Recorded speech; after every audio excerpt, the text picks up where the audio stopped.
say when you wear Black Power Media gear, you can accomplish anything. You can play any and every position. Coaching, to kicking, to receiving, to running and juking. And, oh, my goodness. Let's see that again in slow motion. Get off me. And you're going to have a lot of haters coming at you. But what you got to do is you got to shake them off, and get to your goal and accomplish it. And when that's done, it's a beautiful thing. I'm talking about going hard, extra, for that extra point. And when it's done beautifully, you talking about touchdown. Oh, and the crowd goes wild and they're celebrating with you and everything. Man, let's see that again. Nice. Black Power Media, baby. That's how we do it. Now go to blackpowermedia.org and get you some of that gear. Empower yourself today. Yeah.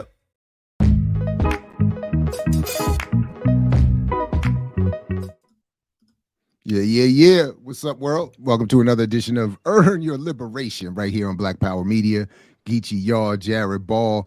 Diallo still recovering from that debate last night, so I don't know, if he's gonna make it this morning or not. But hey, them young boys in Stanford coming for his life, man. He's struggling this morning. And yeah, so anyway, what's up, remixers? Come on in, let everybody know you're here this morning. And good morning to you. Welcome, everybody. Come on in, tell a friend that it's on again, like the ear doctor says. What's up, James? Yipper, good morning. Lisa, 40J, Blaze, Quaker, Anarchist. And why is Quaker Anarchist like the only Twitter representative for BPM like that? That's what I want to know. Man, listen, I need to get back on Twitter. I be get out. Nah, you don't. You good. Stay away from it. It's a mess. It leads to you know what it leads to? It leads to Stanford brain. That's what it leads to. Pretty much. And Diallo. Yes. Yo, I'm defending you, bro. Listen. I just got this coconut from the tree outside. That means I'm benefiting from capitalism. So I understand, bro. I'm with you. Yes, I'm with you. Me too. I got my capitalism sponsored BPM mug and coffee. I'm with you, man. Capitalism even brought me this water this morning. So thanks to capitalism, I don't know what you was up there talking about, getting dragged by some Stanford genius. Stanford is producing the best. Also, Diallo, I want you to know, I was at the beach and I got some of these, these rocks and stuff, and I think shout out to capitalism for capitalism. So listen, just so people understand, what's up, Piper? It was good to run into you the other day a couple times. I ran into Piper a couple times lately. What's up? Hey, listen. You know Piper? I do. I mean, we've met a couple times. I don't have the privilege of knowing her. You know what I mean? Like, I don't want to claim like we tight like that, but like unfortunately, at least not yet. But I know who she is. I know some of her work. I'm very impressed, and it was good to meet her in person a couple times. And from Detroit, out there where capitalism is doing all the Black people well, as was being explained to Diallo last night. And I would have opened the show with a clip, but they took it down. And I was watching the post-debate. So, and then you should now explain who this was. But I watched the post-debate discussion last night before they took that down. And one of the sisters, they took it down too. Well, but the sister made the point. She said, and they were all, everybody was clear. Diallo was the only one that came to be serious. Dude wasn't ready to defend his position, could not defend his position, and then just resorted to cussing and cutting you off. And then the sister said, unfortunately, we didn't even have a debate. And I'm sure that's why they decided to take it down, because it's not a debate. But it's educational, though. I agree with that. I think that should stay up because, those are, I think me and the brother represent some very, very entrenched factions in the Black community. And integration is a highly contested position in the Black community. And there are some Black people who believe that we owe our very existence, and everything that is holy and everything that is good is a byproduct of capitalism and integration. There are Black people who truly believe that and that are willing to die on that. There are Black people enlisting in the military and going on to the highest heights of corporate and public sector, truly believing that. And they will go to war. They ready to battle. and he die on believed that every hill. word. Yes, he Right. was. And But- so tell who the debate was supposed to have been was integration good for Black people? So please tell us who these, like, what is this platform? Well, And yeah, tell us a little bit about it. Well, it's the Great Debate League. It's rooted in my hometown of Kansas City, Missouri. But it's a nationwide formal debate organization where they have people come out and debate pertinent issues that are relevant to the Black community.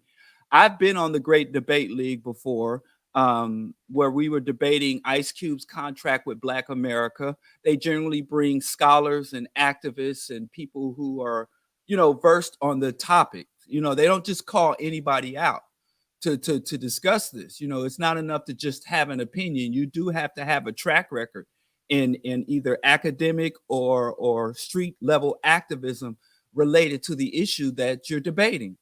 And so I've been on the Great Debate League before. I've debated Professor AJ. I think he's in some university in Florida, FAMU, and it got heated as well. And so I got contacted and engaged in a discussion with them, and they was like, well, we got a young man who's an integrationist. And so I got the invite to because they're familiar with my ongoing position on integration. And my position is rather unique because I find a lot of anti-integrationists idolize pre-integration. They idolize the desegregation. Oh, we had strong families. We had our own businesses. We had our own communities.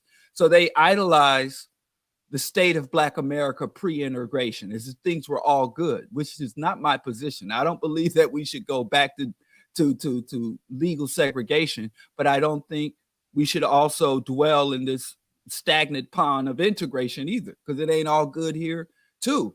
So I think we should progress, having learned from the atrocities of the past and the missteps of our current status of integration.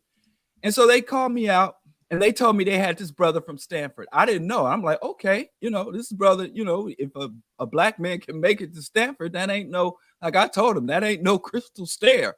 That ain't no easy thing to do. And when I get on there, they had this young brother who was talking mad greasy. And can I say one thing where I think it was a setup? Sure. The guy go on.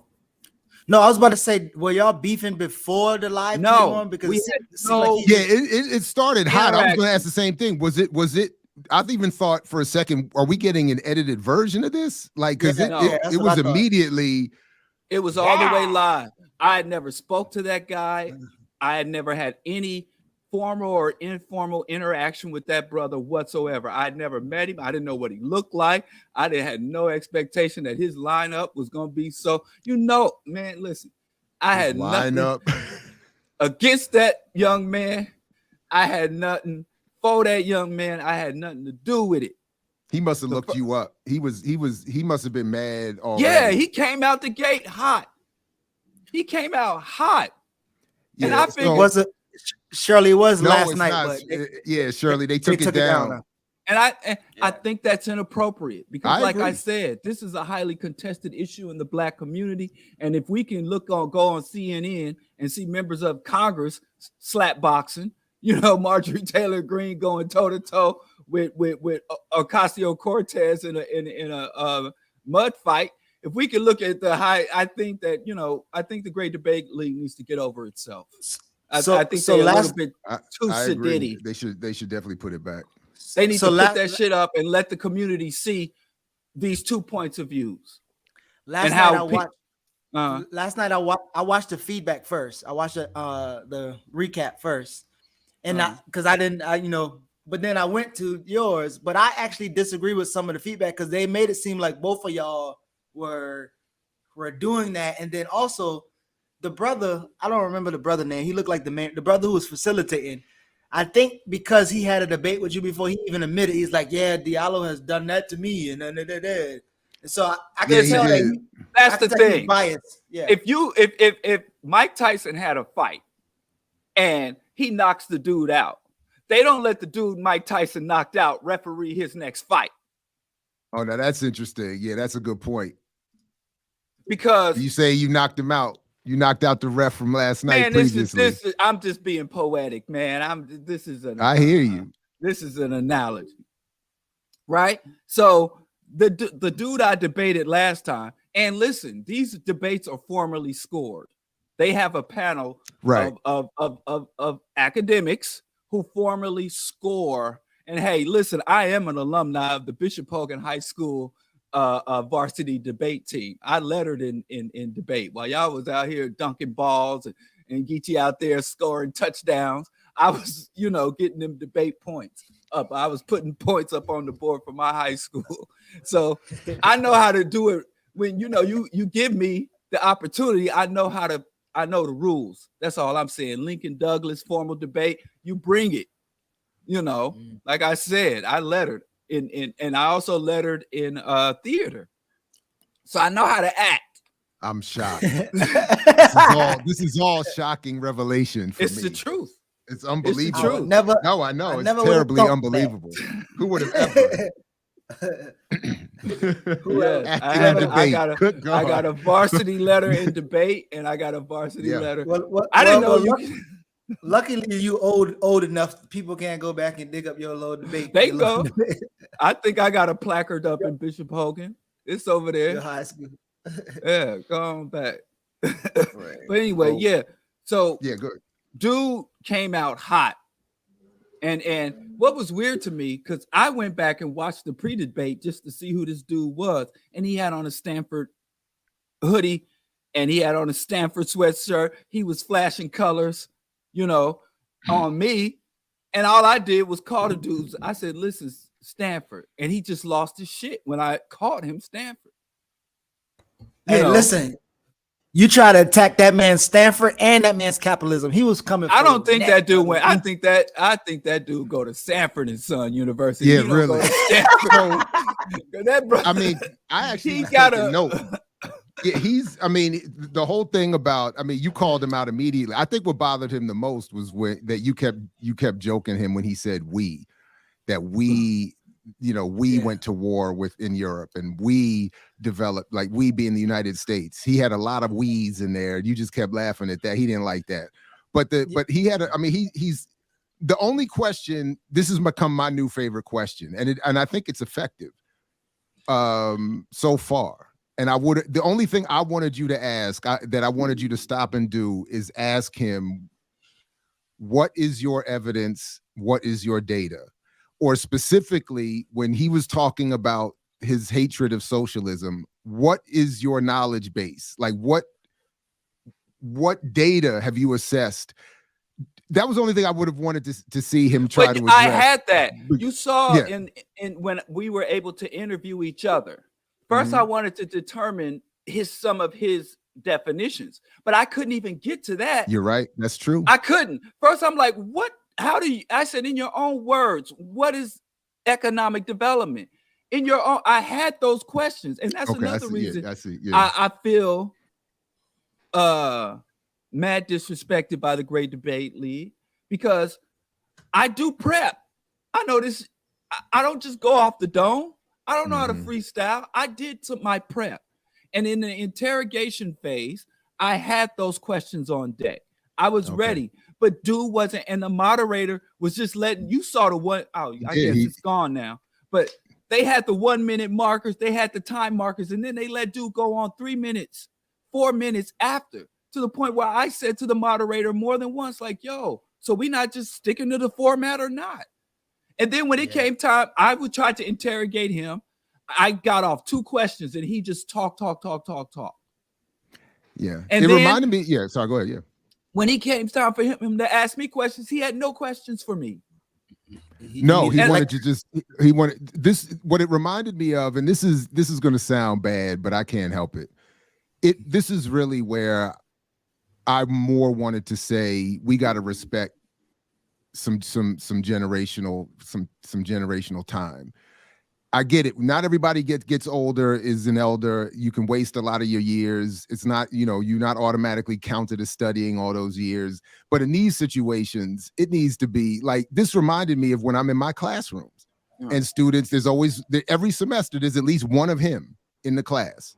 Sometimes it's a woman. Sometimes, but they always come there's always at least one every semester for almost 20 years, 20 plus years, counting all told. And I get it. And to a certain extent, I was him back in the day. I would argue I was a little more left. I was a lot more left and a lot more studied by the time I got to college. But that was me. I saw some of me in there. But the point is, at some point, you do just want to say, dude, you're not ready. You have put in no time here. His whole thing about we're a mixed economic system. We're a little bit socialist, and the socialism only works when there's capitalism. He doesn't even understand. I think his own faculty, if they watched at Stanford, would be looking at him like, my man, what is look reviewing his grades, his attendance, his participation? like, are you doing the readings? Are you getting the basic concept? He was way off. Yeah. And then when I told him that. You did. And the best part was when you asked him something along the lines of what is the catalyst? That's the word. What is the catalyst for, and he was in there like opportunity or something? Like opportunity and choice and like it's like what yeah. And then you laid it out. You said there's no criticism. You got nothing on capitalism, nothing on colonialism, nothing on slavery, nothing on indigenous genocide. Like we just popped up here and started with free choice. And it's like I was like, dude, but this is what. And then I stop here. But this is what. To me, I was also thinking this is why I love that we do this particular show, because this is like our primary focus is on this nonsense that translates today into Black capitalism, a Black version of the red, white, and blue, and all this other shit. It's crazy. But here's the thing. Me and him we have the same, well, I graduated, but he's studying the same thing that I have. He's working towards the same degree, in political science and history, with a history, political science and history major, with in public policy. But he wants to go. He said he wants to go on to law school. But he wants to go on to law school because he wants to go into politics. They still have a conveyor belt. The systems and institutions of white hegemony have a conveyor belt pumping out these type of mentalities, these type of Negroes. And I think things really blew up. And then again, this is not on me. I will acknowledge the things I did wrong. But then, because you present your arguments, you interrogate an open discussion, but then there's a segment in the great debate where the audience is allowed to send in questions. Right. We don't pick the questions. The moderator picks the questions. And one of the questions they gave to me was, yo, what the fuck is wrong with this dude? They asked me that. Now I'm obligated to answer the question. And after that, and he was off camera, but I could see him. You know how you can see the dude in the studio? Yeah, he was flipping out. I knew. I'm like, this is it. When I don't know why they asked me the question, but I'm gonna go ahead and answer it to the best of my ability. And I said, in the limited time I've been exposed to this dude, this is my assessment of what the blood clot is wrong with this young man. And when he came back from that, I thought, man, he was gonna jump through that camera. But he was, I mean, the whole thing, he was already at 100. He was cussing a little bit, called you MFer. And then he started yelling at the moderator, like they ruined the whole debate. It's all their fault. Yeah. This on y'all. This on y'all. He, it was. Listen, that's Stanford, man. So I don't want to. Just that's Stanford. Remember that's Stanford. Listen, this proved my theory, because that's what I would tell kids in my neighborhood, because I lived in the projects and I had a well-to-do aunt who paid my admission to a private Catholic school. So while everybody else in my hood was going off to Southeast High School, I had to get up early and get on the metro and take a bus to the affluent area of my city to go to this private school, the only Black kid from my neighborhood in private school, right? And I came back and I told the kids in my hood, these suburban kids, these affluent private school, prep school kids are much more hardcore and gangster than any of y'all. They're well nourished, They have high self-esteem. They have, stable support network. And they are, when I said, don't go over there beefing with them kids in the sub. Don't go beefing with them private school kids. I don't know what it is, man. They got the eye of the tiger. I don't know if it is proximity to white folks and they got some of that white aggression. I don't know. But I've always known. I learned the hard way going off to a Catholic school from a lifetime in public school and project home, that these suburban affluent people got a rage, got a flame inside them that hood people, round the way black folks will never ever understand or never be able to evoke. They got that rage. I don't know what they just, thank goodness. Yeah. No, so to that point and the point you made earlier about the pipeline, my similar experience getting shipped off. It's funny you said it that way. She was not officially family, but we had a relatively well-to-do aunt that loaned my mother money so I could go to Baltimore Friends for 2 years before being summarily asked not to return. Right. And I learned a lot in those 2 years. One is, to your point, there are people who are clearly, they know they're here to rule. They know their power, and they have no concern about any of it. Yeah. And the other part, speaking of which, I think, I don't know if I shared it here, but in my class last week, or was it 2 weeks ago, 2 students who are born and raised in Baltimore, I asked them, do you know where Baltimore Friends is? They had never heard of it and have never seen it. And I thought that was deep, to your point, Diallo, about that trek across the other side of town. These are folks that grew up. Baltimore is not huge. Right. And, I noticed that when I go to Morgan every day, I've actually never seen Baltimore Friends. I've seen it once since I left in 9th grade. And I've been working in Baltimore for almost 20 years, going in and out of Baltimore my whole life. And it's just weird, the geographical isolation of it, along with everything else that is coming with it. And this dude last night was indicative of the black version of it. They will pluck black folks, put them in these pipelines, and you will become the next Condoleezza Rice. You will become the next Clarence Thomas. And they more good. Like I said, the ain't nobody a bigger gangster than Barack Obama. And Barack came from relatively humble beginnings. I'm telling you, the black bourgeoisie, the black middle class, the black Ivy Leaguers. I didn't know Stanford was an Ivy League. Yeah, he said it was not. I don't think they are, but they're high. They're up there. It's like having an Ivy League. Come on, man. Listen, I said, my life ain't been no crystal stairs. I ain't never gotten up to that level of academia, but I didn't know. I mean, but I noticed that at Cornell, when I was at the Africana Studies and Research Center under the tutelage of its founding director, Dr. James Turner, the late great, I noticed that the white students that would show up in some of these classes, I have to admit, especially looking back, like going there, I was a little intimidated when you show up on these campuses, those old buildings and all that money and all that. I was walking around like, damn, I'm about to be in here. I better be ready. I'm about to be in here with the sharpest of the sharp. And they may be, but when it comes to things like that we talk about on this platform, those white folks are no more intelligent or aware than anybody else. They don't know nothing. But they got confidence. They got confidence, authority, and ability. And what they're supposed to know to rule, they're very versed in. I mean, they're good at all of that. But when it comes to anything off of that path, and I think the brother last night was indicative of that. He was the black version of that. When you asked him to step outside of this capitalist fantasy he's developed for himself or had it imposed on him, he couldn't speak intelligently. Now, I'm sure being at Stanford, if we asked him about George Washington and Thomas Jefferson and the standard narrative of American history, Woodrow Wilson, he'd have been up there killing it.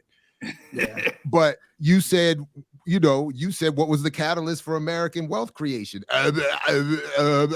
Fuck you. Okay. All right.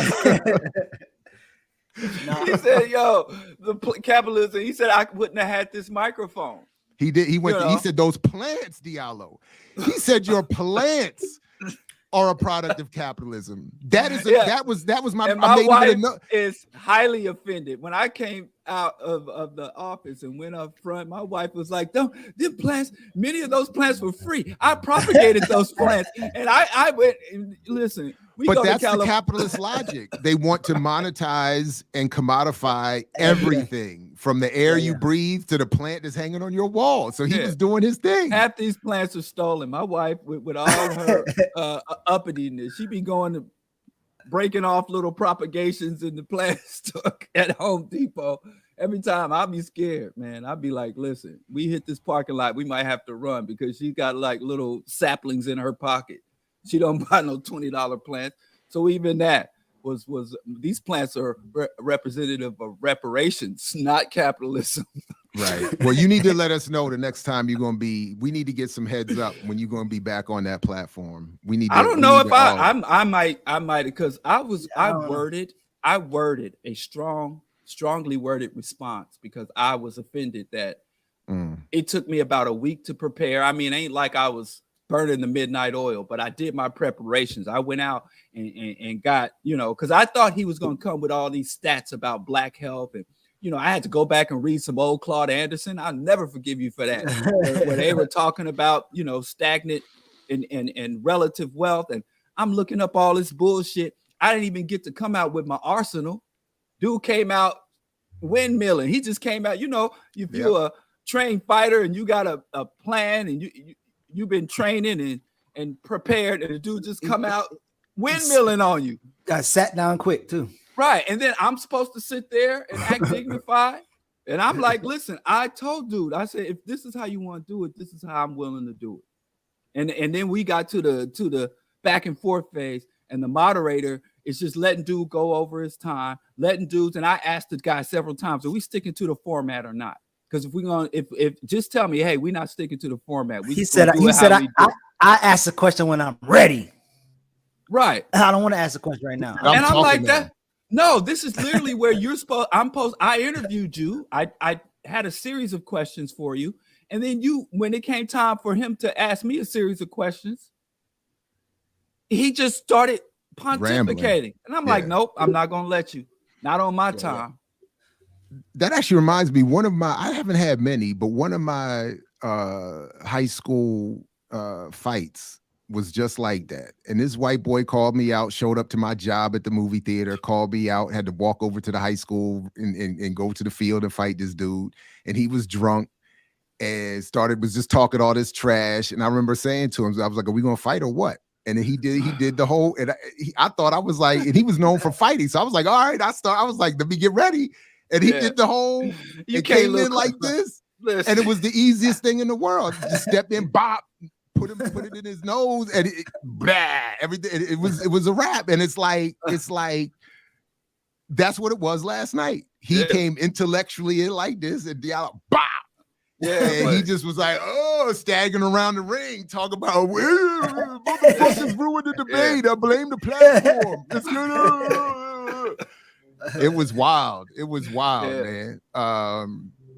Hey, that's how this white dude fought. He was drunk though. He was known for fighting everybody. He always was fighting everybody. And then he showed up at my job, man. I used to work in the movie theater, man. It was a hot spot in Columbia, Maryland. He tried to get me fired. He had, man. I had to, It was a number of little skirmishes out there, joint, man. Had to, stay there in my little vest. But I think we don't need to tease the people no more because they ain't gonna be able to see the debate. Everybody keep asking, where's that? You're right. Yeah, well, I think they did me a disservice. I think they did that young man a disservice. I think they did the community a disservice by deleting that. Yeah. I agree. So listen, we just one quick segue. I just want to say something about unless we're ready to move on. I just want to squeeze this little bit in. I just want to say to everybody that, especially Black men, don't be afraid. Get your colonoscopies, endoscopies, get your checkup, especially if you're crossing 50. And just get on that. I had to do it again yesterday, and this procedure didn't go like it was not the as smooth as the two before it. So I had a little bit of a rough day yesterday, but it was still important to do. I just want to give a little encouragement to get over some of the psychological issues and whatnots, and let yourself, submit to the process. Because a lot of folks, and unfortunately, even in some of my own extended circles, some of these colon cancers and other variations of things that could be picked up on these tests have taken a couple people out. So, just want to throw that in there real quick. But yeah, shout out to the healthcare workers. Healthcare system in this country is whack, but the people who work in it, I think by and large, are some okay. Well, that ain't how, listen, you're supposed to thank God. Oh, you right, gotta thank God, because y'all remember when Albie Shore came out the colon? Came out the colon. See, man, you on my colon problem. Yeah, because I'm getting up there. Nah. Man, you got some Dale Jones. His mama named him colon, because I know he's gonna be full of shit. When Albie Shore came out the coma, not colon, first thing he did when he went on his social media and thanked God. And then when Jamie Foxx came out, he didn't thank the healthcare workers. He thanked us for our prayers. Yeah. Jamie Foxx was like, I'm doing better. Thank everybody for their prayers. So you thank God and you thank people who prayed. You don't thank the people who came in there, the trained professionals who come in there and dedicate their lives to providing health care. You think it was our prayers that got you through that. And not the healthcare worker. My anesthesiologist yesterday was quietly a little cutie. She was quietly a little. She was cute. She was cute. I didn't mind having her put me out. But yeah, nah, man. I do. Yeah, I hear you. And despite, in addition to God, I do want to shout out the healthcare workers. They were very. I mean, because most of them were very, like, they understand.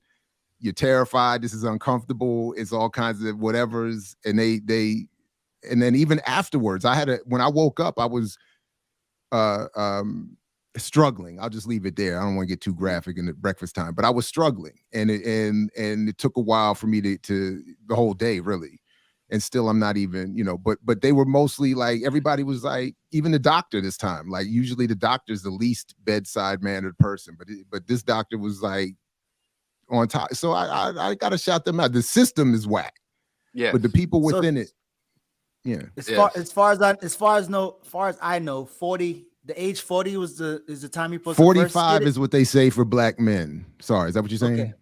Yeah, well, I thought it was 40 because I was actually last year I was like I'm getting 40. I'm still kind of nervous about it, but now it's 45. I still got some more time. Well, I would double check that. Don't take medical advice from me. But and I think honestly for black men, the sooner the better. And then you have to, then for me and most of us, like, you gotta, it's every 3 to 5 years. You gotta keep doing it. And they put you to sleep. They put you out. And the 2 times I did it before this, I woke up, felt very well rested, perfect. It was beautiful, a little groggy, and then that was it. But yesterday was a little bit. So when I have my follow-up, I'm gonna talk to my man about, what was the difference this time, because it was not pleasurable. But even with that, like, I think it's just important that we do it. And the prostate too. Like a lot of us, too many of us are getting taken out from stuff that could be preventable. So. That's all. Yeah, I think that chronic disease, cardiovascular, and malignancies are the number one killers of black people. And I always say, if they covered chronic disease the way they cover violence and homicides, I think our community will behave. That's interesting. You notice how if there could be a shooting hours ago, and they could come up and remove the bodies, and the fire department comes and sprays away all the broken glass, and they'll be like, we're here live on set at the scene of a shooting. We're at the scene of a shooting, and the shooting is over, but they go there just for the dramatic effect. You never see them standing outside of a ICU. We're at the scene of eating ham hocks. And we're at the scene of a ham hock. We're at the scene of chitlins and fried chicken. And they never show, we just have amputees.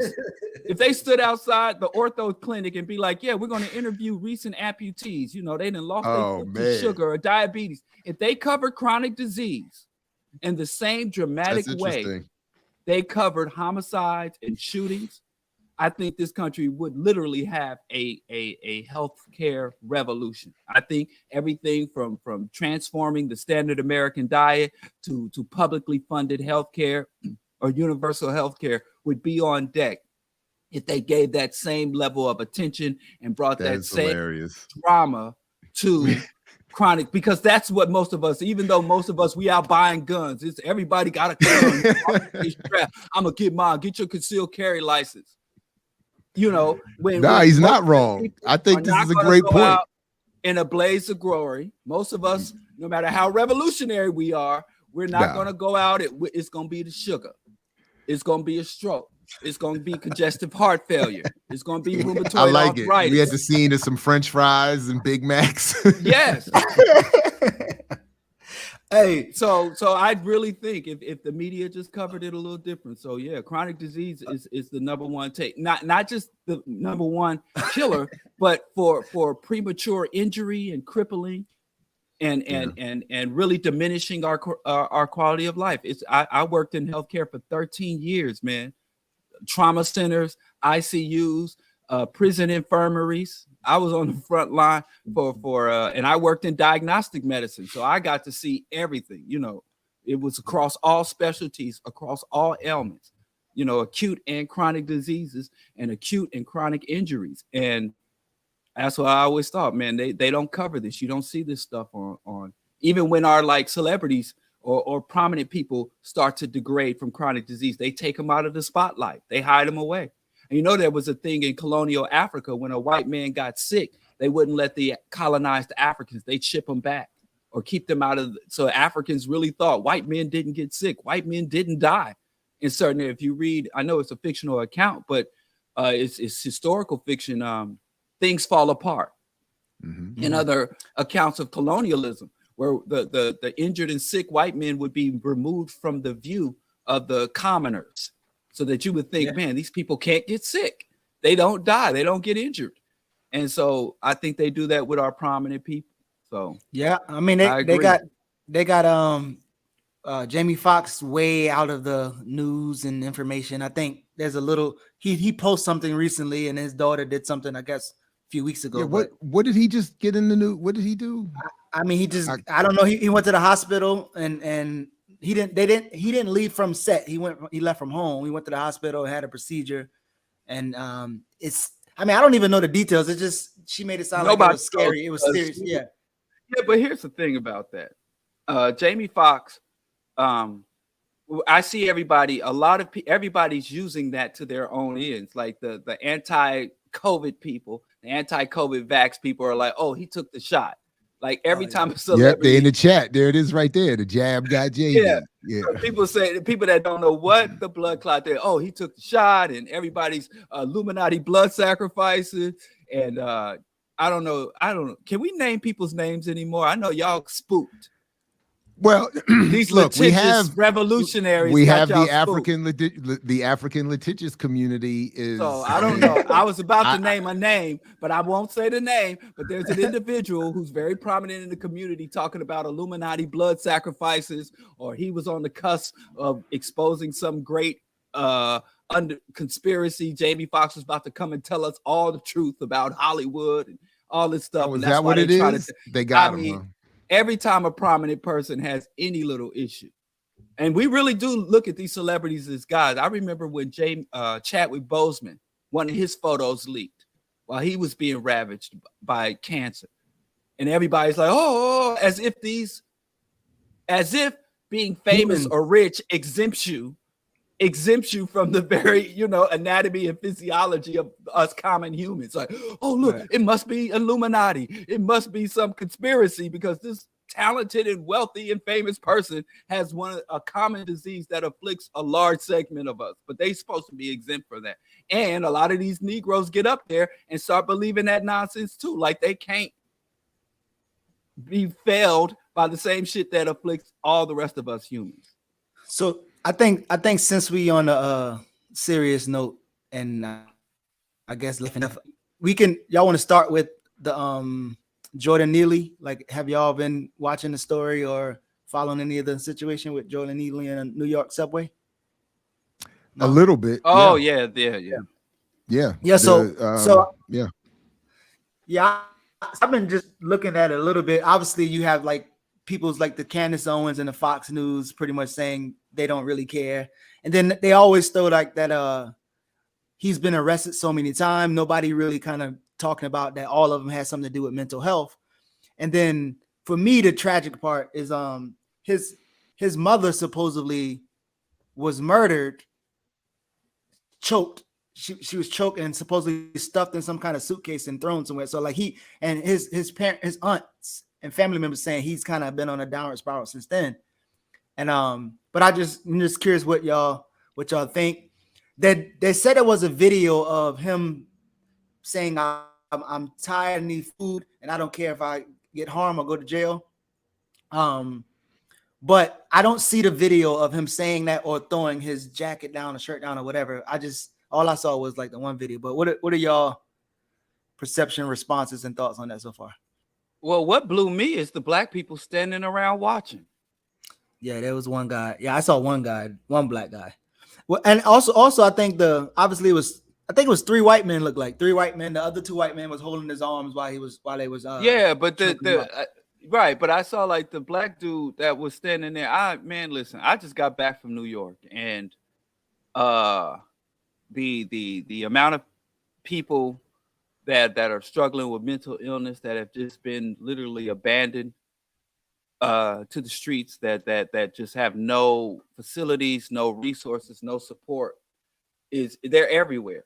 You know, in New York, here in Chicago, like I had to go. Well, as I left, here in Chicago, so you encounter them everywhere. And my sons both take transit a lot more than I do, and every time they come home, they encounter these people. But the statistics demonstrate that people struggling with mental health crises and episodes are far more likely to harm themselves than others. And also, people who suffer from mental illness are more likely to be victims of violence from neurotypical people than they are to inflict violence on us. So break it down. So what is exactly said to have happened? I have not. So I've not wanted to watch the video. I was out of capacity these last couple of days anyway. But Commissioner, so yeah. So after his mother was killed, they say he was on a downward spiral. What he did to cope with it was perform Michael Jackson impersonations. Right. I'm talking about the incident is right. Sorry, keep going. You're right. Yeah, but that's just a preface. But this particular time, and again, I haven't seen this video. He was yelling like, I need food, I'm hungry, and he's pretty much like frustrated about his living conditions. And he said, I don't care if I go to jail today or die. And supposedly he like was yelling at people. Again, this is speculation. He was yelling at people, and then he threw down his jacket or coat or whatever he had on. And then they said that's when the first white guy started strangling him. Go ahead. But this is my thing. Like I understand. Like I can imagine. Like so, for instance, the day his mother got killed, he tried to go in the room and tell his mother goodbye for school, and the dude won't let him. Like the dude blocked him from doing that. So next, again, his mother is found in some suitcase or whatever. So I can imagine the mental health. I can imagine but I also like I don't think you have to like if you can coherently tell people like I'm hungry, I need this or whatever. Like he's communicating to them, and maybe he's in an erratic way or whatever. So I feel like there's multiple things going on at this time. But I have to say, one of the people who subdued him, and while the Yurugu was choking him to death, it was a black man who was restraining his arms. Yeah. Okay. Yeah, it wasn't 3 white dudes. So it's a black man. Yeah, I did see one guy that literally had him in like an arm hold. I just shared the picture in the private chat. It was a black dude that was also restraining him. It wasn't. You're right. All white people. So that's what really blew me. And I don't know if folks. Yeah, I guess we don't need to show it, but I don't know if folks want to see. But also like one of the things that I'm kind of like, again, this guy is aware enough to say what he need. But the other kind of like, to me, really painful experience is like he later on find out that his mother was choked to death. Literally, why he's being choked to death, like I can imagine the type of things that he's thinking. Obviously, what he's yelling out for: I want food, I need this, I'm tired of my situation. And then like minutes later, you literally being choked out. And again, go ahead. No, I can't prove it, but I actually, I don't even think I said it publicly, but so I can't prove my claim here, but I knew this was going to happen. There's been over the last couple of years, this rise in MMA style fighters coming to the rescue of people in public and being heralded as heroes.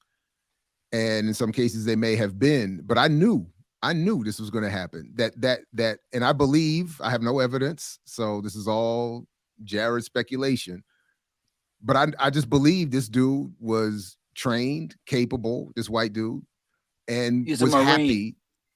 Even more to my point, Marines are insane. Marines are made to be insane.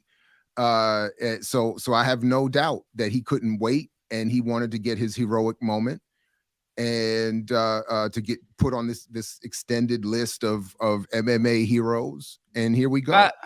And beyond this individual, this is a bloodthirsty culture. This is a bloodthirsty society. Yeah. America is a death cult at this point.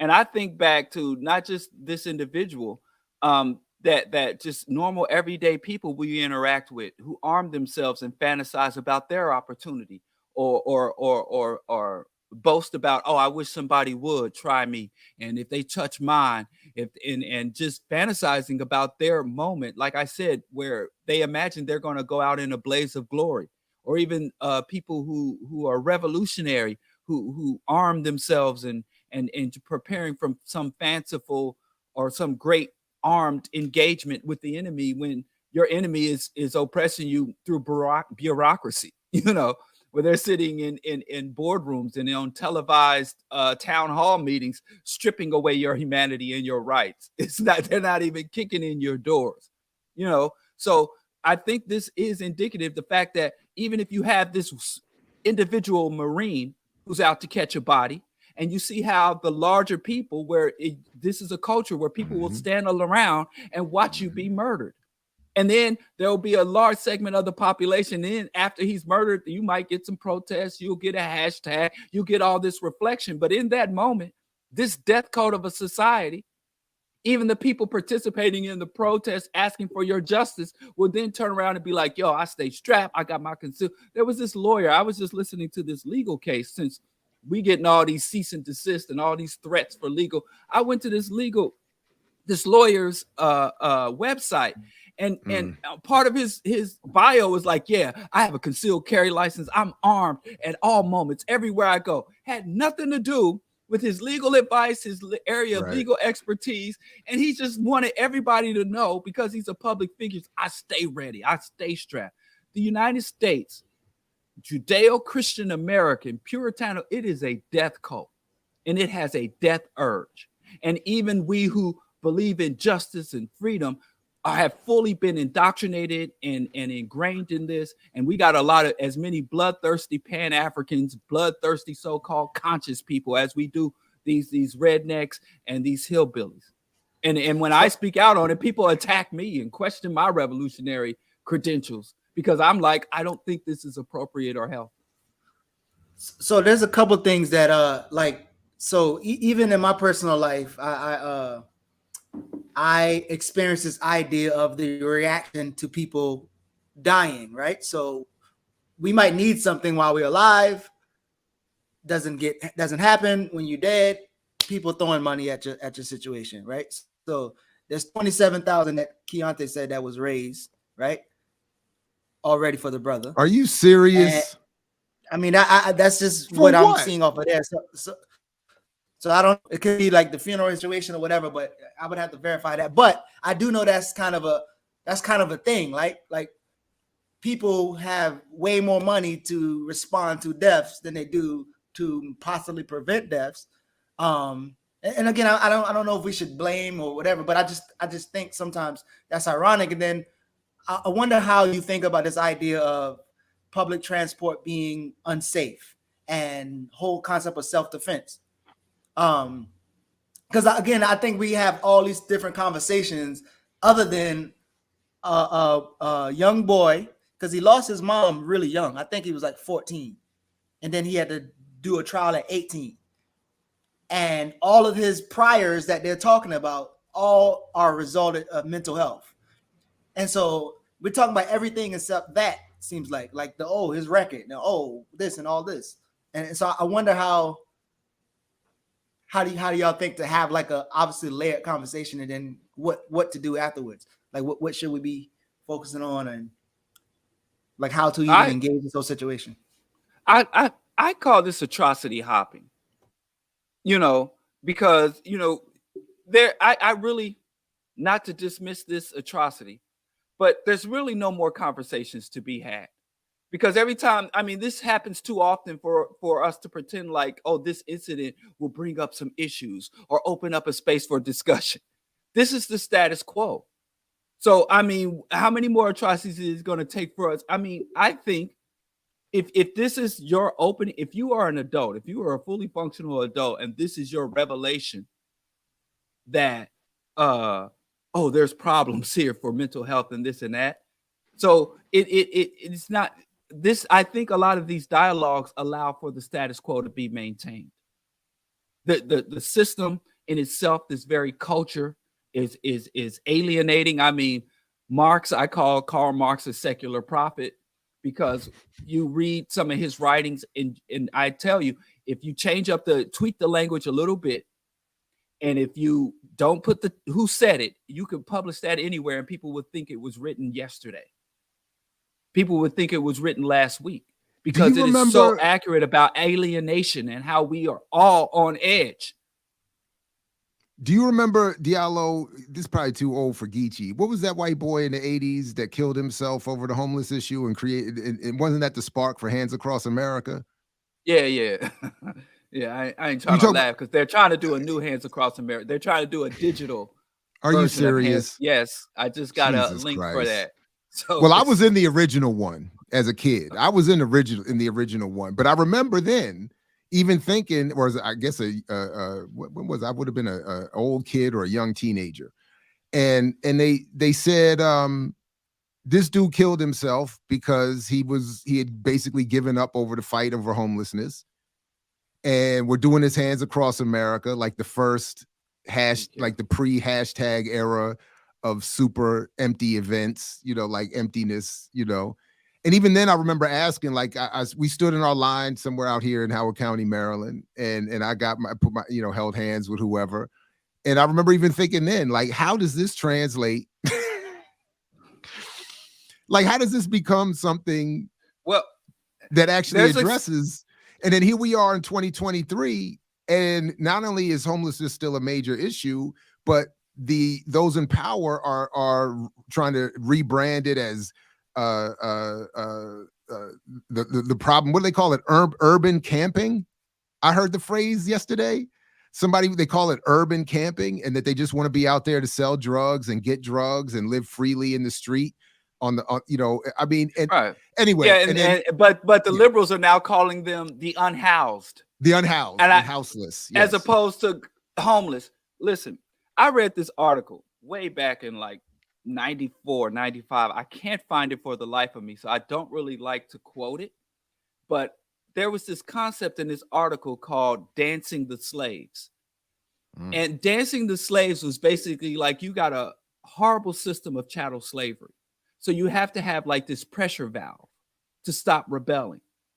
So the reason why slaves were given periodic rest to dance and emote and let all their fear and frustration be sent up to heaven, or dissipated through the soil, is dancing the slaves. And so you have this society where everybody's on a razor's edge, where any one of your fellow citizens is equipped and prepared to take your life, for anybody to step out of the lines, that anybody that and they interpret almost any and everything anyone else does as a threat.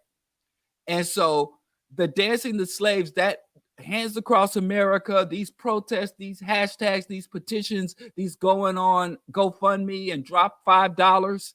To me, that's the modern day version of Dancing the Slaves, because then we just go right back to the systems and institutions of capitalism and white hegemony and play our role as cogs, robots, slaves to this system, saying, I have done something. I have contributed something. I have let off a little steam. I got off the cotton fields and I was able to dance around the bonfire. And now I can go back to the cotton fields feeling that I have done something, that I have contributed something. When it's really, you just really refreshing or resetting yourself to go right back to being exploited. So to me, these transient acts of humanity are dancing the slaves to me. I give you a little space of time to act like a human being, and then I turn you right back into a human resource. And that's my frustration with a lot of protesters, a lot of progressives, a lot of petition signers, and a lot of donators, and a lot of megaphone type folks. We don't have sustained rebellion, and that's why we're going to be atrocity hop. That's it. So on our way to sustained rebellion, yeah, go ahead, Geechee, go ahead. No, I probably want to segue too. Go ahead. You go ahead. Well, I was just going to say, I was just going to say, while we take a break on the way to the next story, just take a moment to remind folks that you can support Black Power Media in any number of different ways, whether it's financially or otherwise. Please go to blackpowermedia.org. Make sure you're subscribed. Make sure you can, if you want to donate, there's all the forms you can donate there. And if you are not able or interested in supporting financially, just simply like, share, subscribe, and put this in your socials and help the channel that way as well. All right. What you want to get to next? There is a very important occurrence about to happen in a few days here in Baltimore that we might want to let folks know about. That does relate. The coach's top thought leader. The coach's top thought leader. He is coming to town, and folks, if you are interested in the 19 Keys experience, you can see him live and direct Tuesday, May 9th at 7 p.m. at the Lyric. And if that doesn't work for you, he's on a bit of a tour. So it looks like you have a summer of 19 Keys all over the place. And but coming right here in Baltimore in just a few days. I don't know what to expect. I don't know what the point is. But any chance you get to deal with the coach's top thought leader, I feel like folks should, So I don't know, what is his tour? Anybody know anything about this? And Geechee, can we get you to check it out? Can we even afford this joint? I mean, high level conversations. He having a tour where he's going around and he's having high level conversations. So obviously he calls himself a polymath who believes that work is the cure to all problems. So what he do is he comes around and have conversations. He's charging people to come to the conversation. So I do remember having Barter and Build community conversations. We did it in Baltimore, Detroit, Charleston. It's supposedly free and it's supposed to be an open dialogue, but for some reason he's charging people to come and have these conversations. And he believes, and I know you noticed this quote from his Black World Order. He says this has never been done before. So every time he does something, he's talking about it's never been done before. So it's never been done. You can make history by being a part of the first high-level conversation tour. You have a live experience for the audience of the biggest entrepreneurs, artists, industry experts. When you speak, you have to speak with enthusiasm. Enthusiasm is the true genius. It's the spirit within that we conquer at your highest level. I still don't believe it. This is. One. The original man is the Asiatic black man, the maker, the owner, the cream of the planet Earth, the God of the universe. just visualizing yourself reaching your goals, going all the way into like, you know, really, here's your goals and like double it. That passionate love at first, but now I just feel like bliss. Like a fantasy we both upon start. I'm gonna start with a question. That's how I know. That's how I know. That's how I know. That's how I know. That's how I know. That's how I know. That's how I know. That's how I know that I was different. That's how I know. Yeah, no, we always have this. So, but like with with others that he's claiming, where he seems to want to emulate, whether it's Elijah Muhammad or Khalid Muhammad or anyone else, they at least had a plan and a project, a religious framework that they worked openly within. I'm very much unclear about what I get. I see the Islamic symbolism, the reference to the Asiatic black man, but you know, that could be a Big Daddy Kane verse from back in the day. I mean, like what is the, so I'm fascinated by his popularity. But anyway, he's coming to Baltimore. I think go on. No, I'm just saying he like the biggest thing is obviously he said he's gonna make people money, make them happy, and make them more successful, and he's facilitating high level conversations. So that's his thing. But here's the thing about 19 Keys. Or name? Are we saying names? I don't know. I guess y'all. I'll just follow y'all. Look, we keep getting. Look, just so folks are clear, we have gotten again this week more cease and desist letters, claims that there's been slander against people's books. I'm very confused also by this African litigious community. I don't. It's similar to my confusion around 19 Keys. What is the plan? But here's the plan. Look, nothing was said here that someone's ex-wife didn't put in 8+ hours of video that people can get and listen to in great detail. Nothing was said here that slanders someone based on a criticism of their book. There is no copyright infringement when you share a screenshot of a book. So aside from all of that, I don't understand why the response is, I want to threaten you with Cave Becky and the white man's courts, and I want to threaten you with other indirect threats that I think occur with all of this. I don't I'm like, what is the goal? If the goal is to win for African liberation, for black people to be free, then as Sophia Bakari said, you got to be able to take the rapier knife of revolutionary criticism.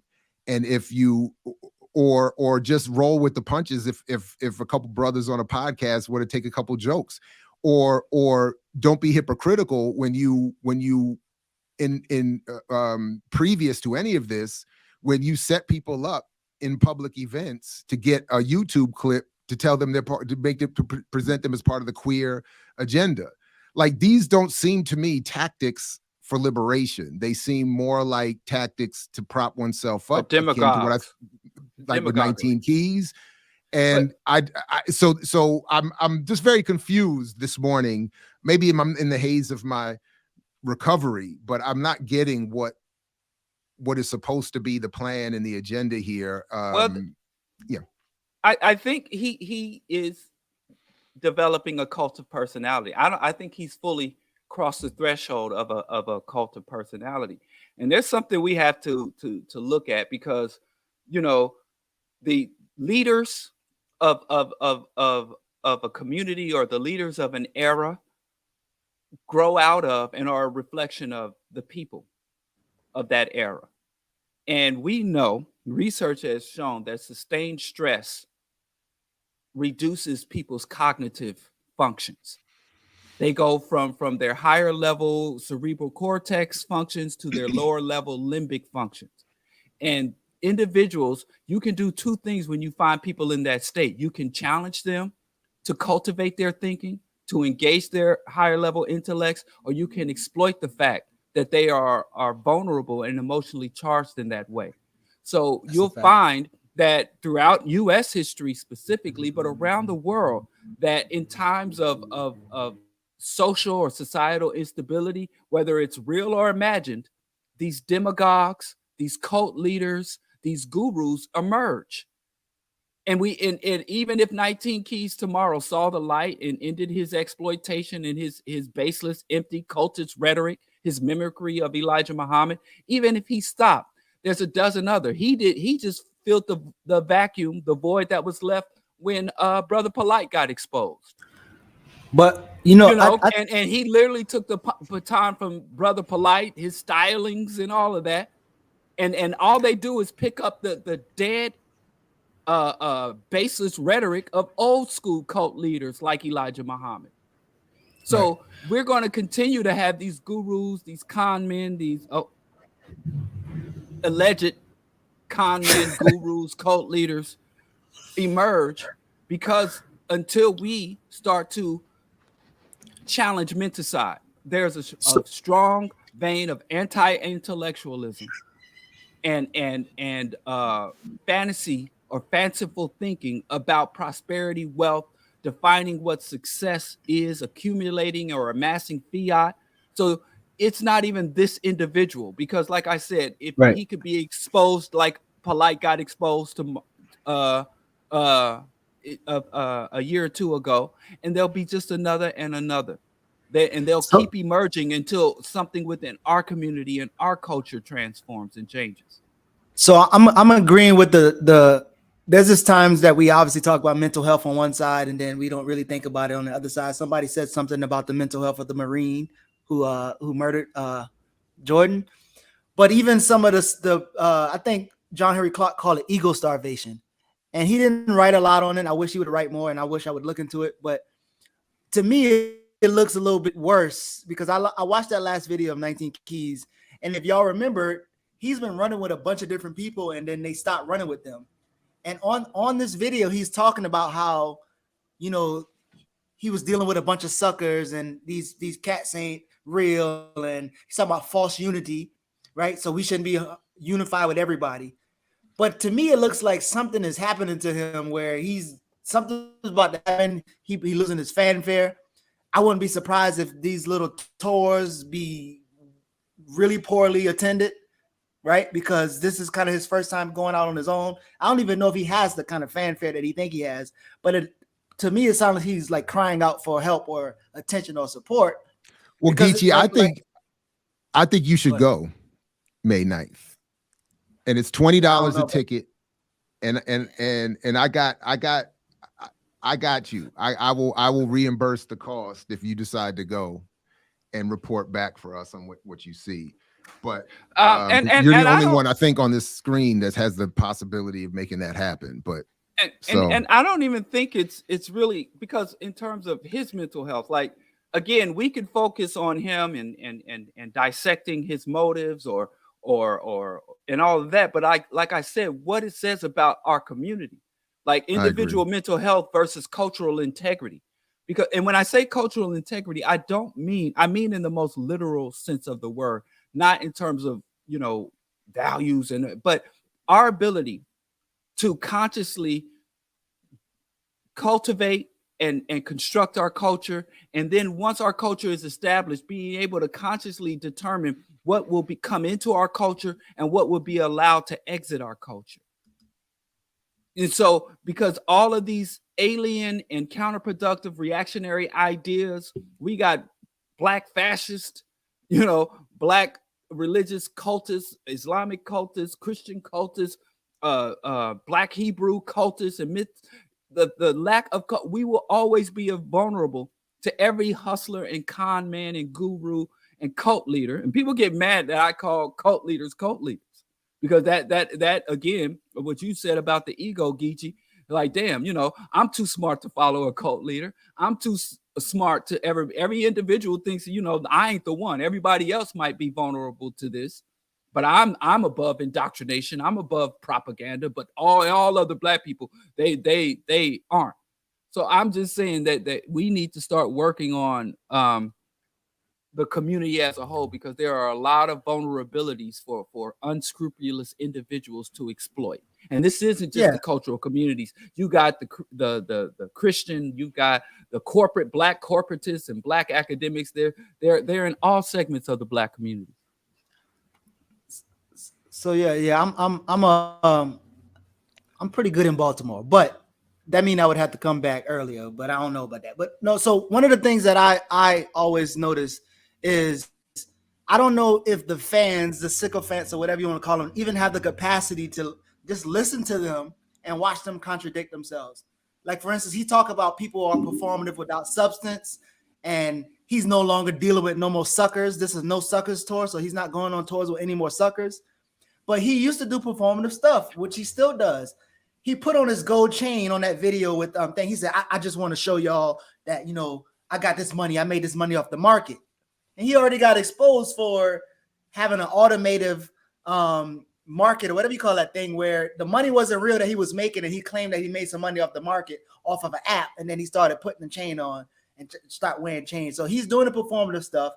He's telling you that he's going to be the best thought leader of the world ever to live. He mentioned Martin Luther King and how brilliant he was, right? He mentioned capitalism, but he doesn't mention Martin Luther King's capitalism politics and or strategy to respond to capitalism. So most of the times these people are literally saying everything you need to say to be like, okay, this don't make sense, or you contradicting yourself. So I would agree in terms of looking at us and how we respond to. I remember one of the things that Asafo used to say in terms of celebrities. I don't know if the number was 70, but he said like 70% of it is our fault. Like the celebrities and what they do, like we the community should take about 70% of how and why they are. And I don't even know if I remember if they're responsible for 30%. There's somebody else might be responsible, but we make celebrities. I think it would be inefficient going around. I agree. I think this is a vital service, going around calling these individuals out. But I think half of that should be exposing. Can I say the name TD Jakes? Yeah, none of those letters were from him yet. So TD Jakes and calling out these individuals. But I do think on the other half, we do need to look at their flock so we can go at the shepherd, but we also have to pay some attention to the flock's culpability in this. I think we have to look at both sides. And I'm not even saying for the purposes of blaming or condemning, but just for understanding and correcting. You know? So for me, for that same reason, I disagree, I think, with both of you, that I don't think to me, to come to a better understanding of why there is a flock, we need it's not to say that group is culpable. It's to say that how is society arranged? What are all the precursors put in place to make people susceptible? And then it's into this vacuum of depoliticized spaces, the erasure of political radicals and radicalism, the imprisonment of political prisoners, the assassination of after all of this, not that this is just where it all started, but add to all, in addition to all of this, the already pre-existing patterns of belief in religion, patterns of belief in just the general susceptibility to charismatic figures. All of this, I think, is and then the almost in total societal institutional support for the imposition of celebrity, the politicization of celebrity, the use of celebrity politically against the people. To me, again, not to say we're all blameless, but it's to say it's almost impossible to think that there wouldn't be flocks ready to be fleeced pre this revolution that we still need to have. So I knew this comment. Wait, real quick. I knew this comment would come up because I hear it often, right? So people compare us, what we're doing, to celebrities, right? And they will say like, "Oh, you need to build your own, and you need to have these other things." The people are not getting material things when they go to the celebrity. When they go to 19 Keys, they're not getting anything material. So comparing people come into conversations like this space with people that go to see celebrities, Earn Your Leisure, Killer Mike, none of these people are giving Black people food or giving Black people money or resources, whatever. They're selling them some type of product or service, and that's it. So I don't understand how we act like there's not this celebrity cult of worship type environment to where people are just there because they want to take pictures. That's why they're able to sell the pictures afterwards. Like when Shaka King and the actor from Baltimore, he's on that when We Own the City, and he's on Wiring or whatever. When Shaka King and that dude came here to screen their film, the first thing they did was take pictures. And I mean, everybody was lining up to take pictures with them. So and when you go to other shows, they sell the extra VIP tickets. People not coming there for the content. So I don't even know why you or anybody even thinking that. People are coming there because this person is a celebrity. They're taking a picture and they come back to post it on social media. So saying that we have to have something to offer the people is to me is kind of like silly.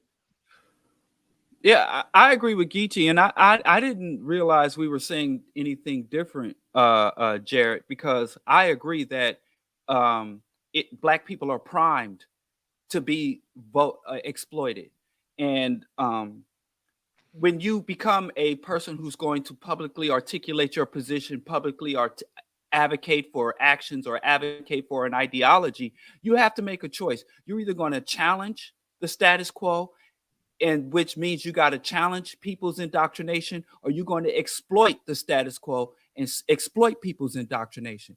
And the easiest route to prominence and fame and fortune is to exploit the preconceived and the existing systems of indoctrination and exploit the status quo. As opposed to telling Black people to exit, challenge, or transform the status quo, you start to give them dreams and fictions about how they can elevate within. And instead of challenging empire and capitalism, you can put yourself in a position to enjoy the spoils of empire and the spoils and rewards of capitalism. So I do think it's a systemic analysis, and I agree with you. Black people are not to blame for none of this shit, but we're responsible for how we engage and respond to it. So I don't talk about blaming our communities or blaming our people, but I do have to say, ain't nobody going to fix it for us. So we're responsible for liberating ourselves, even though we're not blamed for the condition. That part I fully agree. One of the first books I read, I remember in the Navy too, was titled that. It's something like They Did It, but it's our responsibility to fix it. Something like that. And that was actually the first book I saw Malcolm's head being rolled down in that infamous Muhammad Speaks edition. That book reference. Anyway, go ahead. Yeah. Well, we got people in the comments telling us how Elijah made Malcolm. But shout out to Shilton Soccer. Remember that song? Oh, it ain't my fault. Yeah. Did I do that? It ain't my fault. Did I do that? They say he's the worst rapper ever, but I think that should be the new Black national anthem. Because we ain't to blame for none of this, And but we do have to fix it. You are right about that. That's the difficult challenge. That's right. Well, one of the few things that I do. That wasn't a mystical song. That was Silk the Shocker featuring Mystical. Give props where props are due. Everybody want to hate on Silk the Shocker. Hey, I mean, and isn't Mystical locked up for that big R? Yeah, Mystical. Wow. Mystical went. No, I think that isn't that trial pending. The older late, I don't know. Oh, I don't know. I thought, I don't know. I thought, I don't know. But let me say this: like, I do appreciate some of the things that 19 Keys says when he says that we should not stop criticizing each other, we should not stop challenging each other, because, like he said, this idea of unity, everybody need to be unified, is false, right? So when people embrace that you can have dialogue and conflict and whatever, I think that's better than obviously trying to do cease and desist and the other stuff. But I do think it's important that these people who are saying that they're on these platforms, they're the top thought leaders, they open the room for being challenged. Now, when they are challenged, you have sycophants and everybody else trying to defend them in multiple ways. But I do think it's really good that he could publicly say that it's okay to be challenged. And then, maybe. I mean, other than what I've seen him say with others, like Earn Your Leisure and them talking about what you all mentioned earlier about the investment and I made money and you can do it all. I'm not clear what his plan is. So that's I'm almost tempted to go next Tuesday, I think. His plan is to elevate us. To elevate us. Higher thought. Yeah. I think his plan is to get that cult leader money, get that cult leader status. And I mean, the dude didn't even come up with nothing new. He literally put some extra bedazzlement on Elijah Muhammad's kufi and just ran with his game plan. So but that's what I'm asking but at least Elijah Muhammad's game plan involved organized. It involved organization. It involved some sort of a nod towards collectivism. It involved a version of Islam. So that's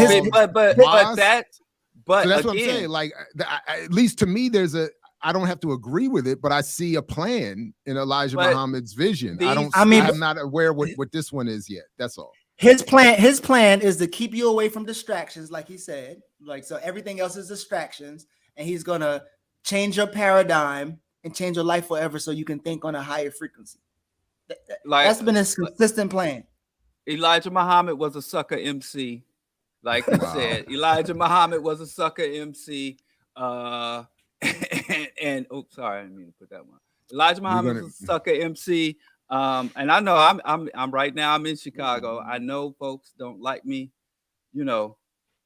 picking at that scab, but I mean, these leaders are products of their time, and they don't necessarily come up with these revolutionary ideas. They one thing, in order to be a cult leader, is you really got to understand people. You got to be on some Dale Carnegie shit, how to win friends and influence people. So the cult leaders are very good at reading and interpreting the deep-seated needs and wants and desires of the people. Amos Wilson wrote pretty extensively about this and how certain Black leaders resonate with the community by articulating when he said Dr. King became the embodiment of civil rights when he put out that vision of little white girls and little white Black girls holding hands with Black boys and Black girls. And he just spoke to some deep-seated desire that many Black people didn't even consciously acknowledge they had.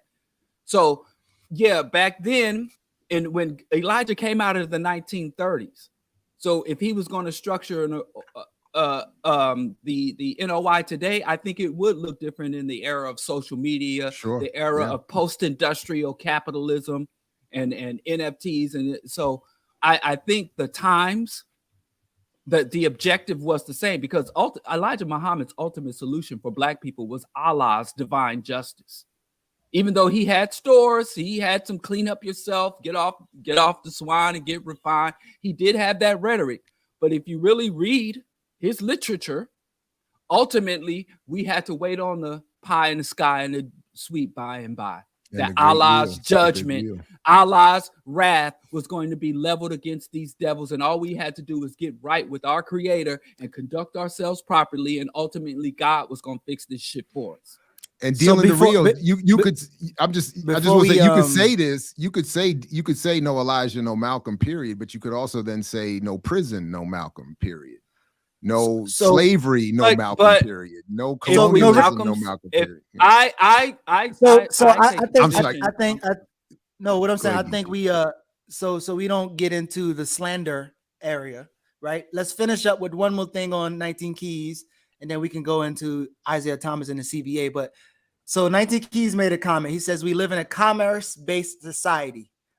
And my question to y'all, what is he saying? A society that focuses on sale and the finish or unfinished products rather than the sourcing, the means production, transportation, marketing. So just this idea of living in this commerce-based society, how would you respond to that? And again, because he's blaming, I don't know if he's blaming, but we need to change it. That's what the dude said to Diallo last night. It was another version of that. We live in a capitalist society. You need to adapt yourself to that reality and realize its benefits. So when I hear people saying that that's another version of it, that they're saying this is the world we live in and you need to get in it and make do. And what I at least continue to want to argue is that that's a fallacy and a fantasy, and we need to change that reality. And that requires a lot of what we talk about here: organization, radical politics, different orientation, et cetera, and so forth. That's what I hear, that, right. And then I also hear I want to take advantage of that, and I'm going to commerce my way into a bigger house and a better car and more fame. Yeah. And prosperity is prosperity politics. But before you go, Diallo, so kind of what Jared was speaking about, but what so again, Shaka King comes and somebody press him and ask him a question. He said, "Oh, no, I'm not into politics. I don't do anything political, whatever." He made a video, he made a movie about Fred Hampton, but he out the politics. And then you have 19 Keys saying like he's like a Martin Luther King and he's going to be a better thinking than Martin Luther King. How much of our energy should go to protecting what actually Dr. King and Fred Hampton and these people fought for when you were dealing with some of these, I guess, aspiring thought leaders or celebrities? I mean, I can't help it. To whatever extent I'm responding, at least, again, why selfishly I love having this platform is because I do think it's important to do whatever we can to challenge people's false representations of these luminaries and the politics that they worked with. I think that's incumbent upon us to the best we can. The problem is, and why going back to that last statement, why it is incumbent upon us to create the movements that challenge this is because was it Dr. Haight? I can't remember who just said this to me the other day, but this is or maybe it was even Diallo. I don't know. We're never going to be able to combat on equal footing the enemy militarily or in its ability to propagate its messaging. It's just not going to happen. So we either have to engage in, which I'm not advocating, I'm just saying, since we're going to start reading George Jackson on guerrilla intellectuals in the next week, we either have to engage in radical guerrilla warfare militarily, or versions of that have to be applied in terms of media and organization. We have to engage in some form of guerrilla media. That's not what this is. This is YouTube. This is very public, but there has to be. So I don't know exactly how that looks. I once upon a time thought it could be done with a mixtape. I'm not, I know people do. There's guerrilla art in terms of showing up. I remember there was a houseless situation in DC a couple of years ago, and some of the activists were projecting onto walls of newly gentrified and developing buildings realities of the people being removed and all of that. I think that, but in other words, I don't really know exactly what to do. But it's going to be asymmetrical warfare, and then we have to build and organize out of that until we can make some sort of bigger move politically to assume actual power. But until then, we're always going to be playing some sort of defense against someone popping up and saying, "I'm the new king. I'm a better Malcolm X. I'm an improvement of Fred Hampton." Yeah. And we have to get our community to the point where we can collectively say we know well enough to say if someone pops up with that, at the very least, they lose legitimacy instantly.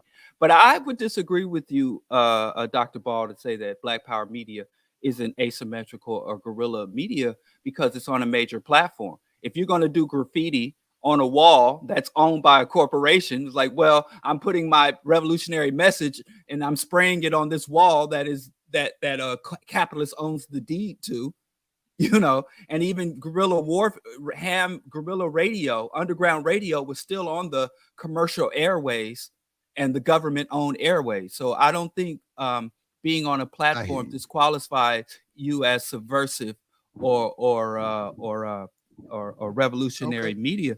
And I think this is what we don't understand when you talk about revolutionary warfare, as we get to whether it's armed insurgency or chipping away at the bits, because the biggest library in the United States outside of the Library of Congress is owned by the Pentagon. And you were in the military, and I tell people all the time, the military owns as many classrooms as it does gun ranges.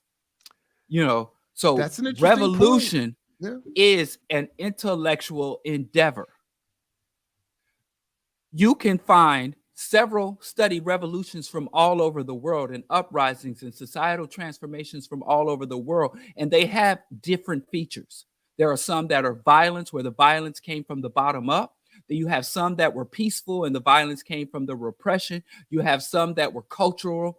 But one thing that is consistent across all revolutions was the change in basic thinking, in the way people imagine the world, in their worldview, their theories, the intellectual component. And I don't mean intellectual in just formal education, because the Haitian Revolution, those people weren't formally educated. Many of them were not literate. But as we are able to get the oral histories and understand, they thought different. They begin to, and I hate to say this because 19 Keys has corrupted this statement, they have elevated their thinking, to a whole nother level. So as long as and one more thing, we see from the whistleblowers and COINTELPRO papers that they fear our thoughts more than our guns. They care and focus more on the conversations we have, and they focus more on our disposition, our views, our values, our what we hope and wish for. Because as long as we all hoping to get a private jet, long as we all hashtag goals on Will Smith and hashtag goals the Obamas, they pretty much know, no matter how discontent they go, but if they see that as the solution, we ain't got nothing to worry about. So I do think that the thought leaders, being the culture's mid-level thought leaders, not top. we can't aspire for that much yet. I know we're working. I think we are making a valid and commendable contribution. So shout out to the people who watch, who rewatch, who share, who come in and participate in chats. Also, shout out to the people who come in early to disagree and don't like. And I don't even understand why people who don't like the space come into space all the time. This is why we never gonna be top thought leaders. Y'all thinking he's thinking the workers and the healthcare professionals. You thinking the listeners. You got all the people. All the people. I want to thank God. You got to thank a higher power. I think all the people dumb. Pedestrian. You say, hey, thank our ancestors for bringing. You got to thank these supernatural mystical forces so people will think you're coming from a different level. Y'all too pedestrian. Both of y'all.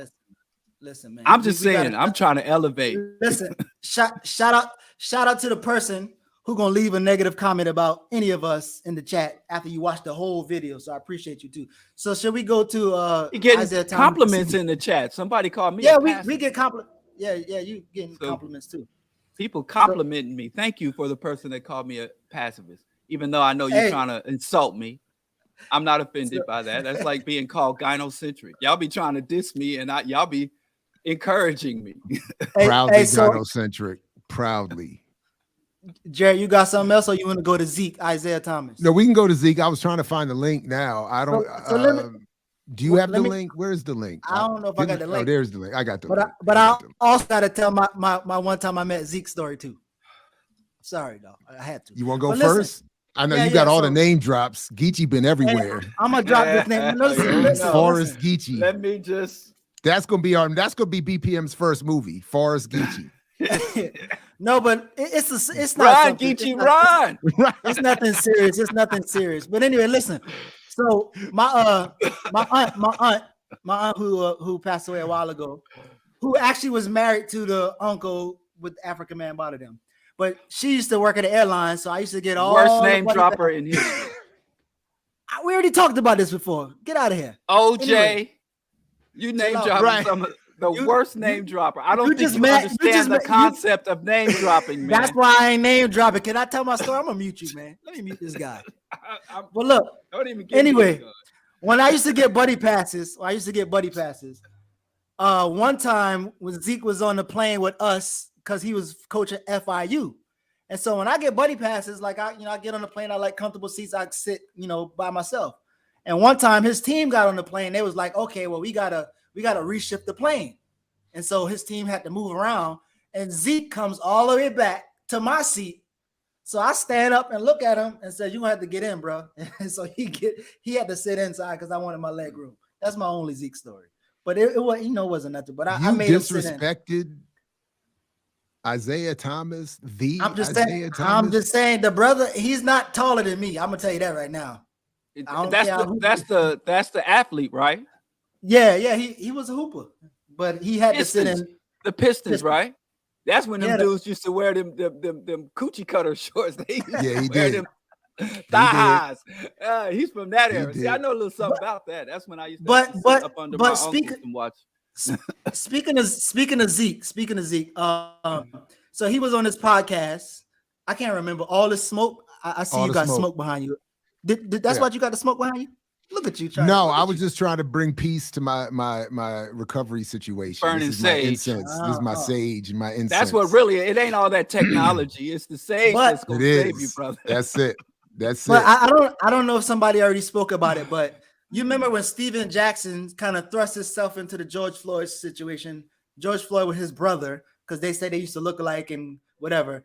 But Steven Jackson's career has been, so I don't know if as again, two back Launder and Black Rage. I don't know if Steven Jackson getting some Launder and Black Rage attention. But anyway, on that show, there's a lot of stuff that Zeke was saying about the CBA that I actually was reading, and it doesn't really line up with what people say. Like he said he bought the CBA and the NBA crashed it and took it over and did the NBA. First of all, tell Development us what the League. CBA is. I don't even know it was supposed to be a development basketball league. What is it? It's the Continental Basketball Association. Yeah. It's like Which- the ABA. It's like a Yeah. lower level league that can sometimes farm players up to the NBA or catch players that fall short of the NBA. The CBA. I just know that from what the link you sent me. Or the development league. Yeah, Stop or the sending me all development that league. shit, But- Geeky. Right. It's the I don't work for you. No, Oh, I Geeky. sent wait. this one. I think I sent Jared this one. said This that. was my fault.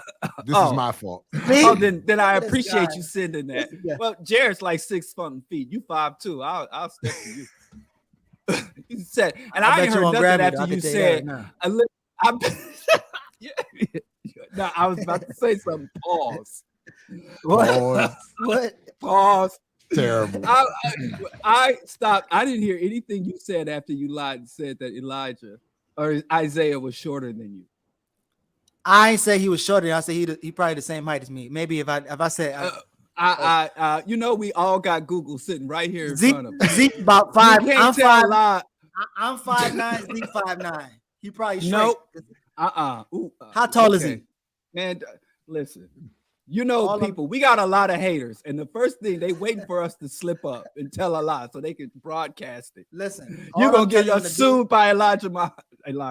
You're gonna get us sued by Isaiah Go ahead. Thomas. Let's get to the story, man. Stop with the hype. It's fine. He's 6'1". No, he's not. I think he is over 6 feet or 6 feet. He only looks short compared to everybody else. All I'm trying to tell But- you, Zeke ain't he ain't 6'9". But He's if for no other 6'1", reason, y'all. anybody that says Larry Bird, if Larry Bird was black, he'd have just been another ball player, deserves the seat of his choice. So shame on you, Geechee, disrespecting what? this man like that. Was Larry Ooh, Bird good?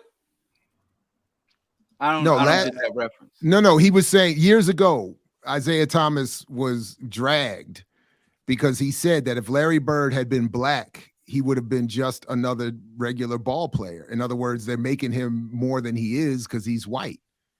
And I used to love that he said that.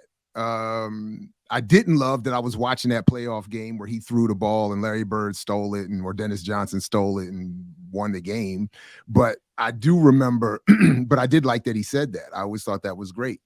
And I always honor Dr. J for swinging on Larry Bird in the middle of the court. So, there it is. And I think they would have. Eminem of basketball. Yeah, I mean, I think they would have. I'm sorry. Larry Bird is not the Eminem of basketball. Eminem is the Larry Bird of hip hop. Sorry. Right.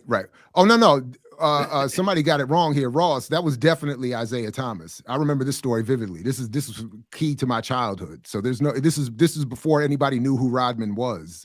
He was just another, routine player on the Pistons. if he was even there yet. He might not have even been there yet. Nah, he was there. He was young. He was there. Okay, but this is back in the day. This is when Isaiah Thomas was anyway. So, right. Isaiah, like Larry stole it past the DJ. I was pissed. I was watching that as a kid. I hated that. And my first video game, literally my very first video game was the Commodore 64, Larry Bird versus Dr. J. And I never played with Larry Bird. And took my opportunity to become good at that game so I could punish Larry every time. So anyway, that's just very important history here. But anyway, go ahead. So did y'all do any kind of background? Because again, because on this thing, the coaches for the CBA and some of the moves Isaiah made as soon as he got there was kind of weird. Like he cutting people's salaries, he firing coaches. And then when the NBA offered him another job, they said, hey, it's a non-complete clause. You can't work and own. So because he wanted a job, he gave up. So this whole, the NBA bankrupt, I'm not protecting the NBA because I don't know, but it didn't, reading it didn't seem like it's the same. I don't know. All I watched was the clip we can play here in a second. Mm-hmm. But I admit my biased petty was just anybody going at Daniel Stern is going get a thumbs up. So but I honestly I have no idea if this is David Stern, right? But I also remember that I do remember that Isaiah was dragged as every time he was a coach or an executive somewhere, he did not do well. He's been dragged in the press a lot. So I don't know how accurate that reporting is, but he has not been successful wherever he's gone.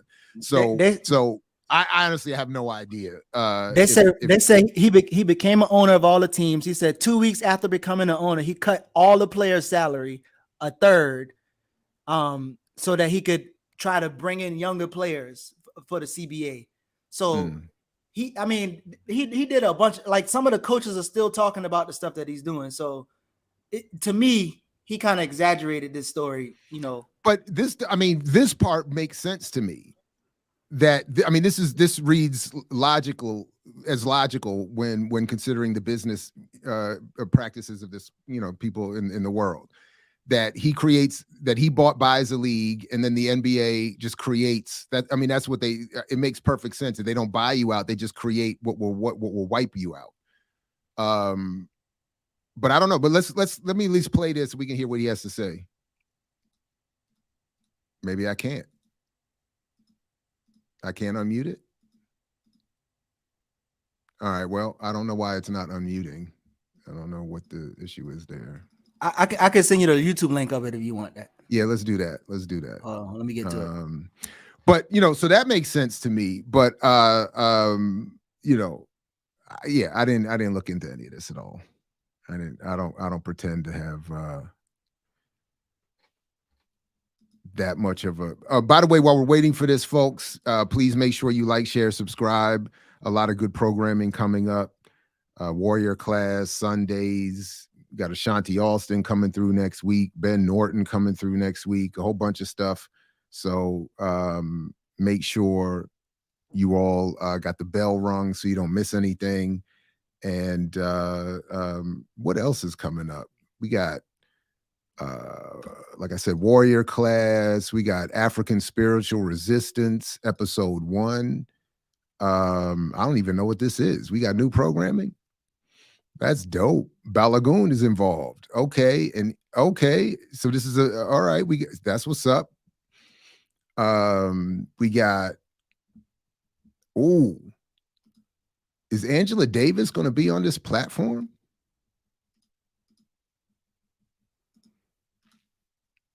A Black abolitionist view on Cop City with Angela Davis, Jasmine Burnett, Mariah Parker, and M. Adams. So that's coming up the 8th. Yeah, that's that event, the live event in Atlanta, right? Yeah, M4BL sponsored event. Yeah, Community Movement Builders. Yeah. Okay. Yeah. All right, that should be interesting. Looking forward to that. Looking forward to at the 44 discussion that day. Of 44 minutes. 44 minutes at the 44 minutes and 20 seconds. 44:20. All right, here let's go. All right, he didn't mention the Rational Radicals. I was waiting. I didn't see. No You know love. why? But you know why? Ain't I'm no gonna tell you why. love. I'm gonna tell you why. Yeah. Because I was looking at the upcoming live streams, and I don't think you set it up yet. So that's all. But you're right. The Rational Radical. I don't. Too late. Too late. Just move on. My bad. Okay, my bad. Here we go. Here we go. CBA. And the first man to ever own a league and turned it into a single entity, which the NBA then started the WNBA and copied a lot of our formulas, what we were doing. CBA had got to a point where it was so good, David Stern said, I like that. I want that. So they started the G League. And now everything that the G League I didn't know you had had something to do with the CBA, Zeke. That's I owned cool. it. I owned the whole league. I didn't know that. I played in that shit for about 2 weeks. Yeah, no. The Cross Bobcats. Yeah, the worst place on earth. I owned the whole league. I bought every team. Say word. I bought every team, and I was the first individual. The first individual to ever own an entire league. Now the way it's been written, oh, you bankrupted the CBA. Nah, time out. The NBA, David Stern, and those owners bankrupted the CBA and started the G League on purpose. Well, it was competition, you know, and I get it. That's business. You know, they had more money, and I didn't have the money to compete with what they were getting ready to do. I thought, wrongfully so, I thought that being a former player, that they would say, support you. Let's bring you under the umbrella. Let's uplift you. Same thing Cube thought. But it's business. They looking at it as business. Like, nah. It's good enough. You competition. We want that, or either get out. Now, the other thing that, you know, those are lessons learned. Those are hard business lessons. So when you talk about the first game that was ever broadcast live over the internet, that came out of the CBA. Isaiah Thomas did that. CBA Hoops. There was a CBA Hoops before NBA.com. He give me some Reggie vibes. Okay. What do you mean? So that's just real talk. What do you mean? He sound like a Reggie. Like, I did that. I'm the first that did this, and I did that. But if somebody else got the story and they can dive into it, please do it. But I did learn that he did cut the salaries. They also said that 3 months later, from purchasing all the teams for $11 million, that he was offered a job for the Indiana Pacers, and there was a rules that forbid him owning his own lead and coaching, since it was unfair advantage, a player acquisition. In October, he signs the lead into a blind trust, essentially crippling the CBA because it can't pay for anything because no one has any way of seeing the books or knowing about the financial status of the league.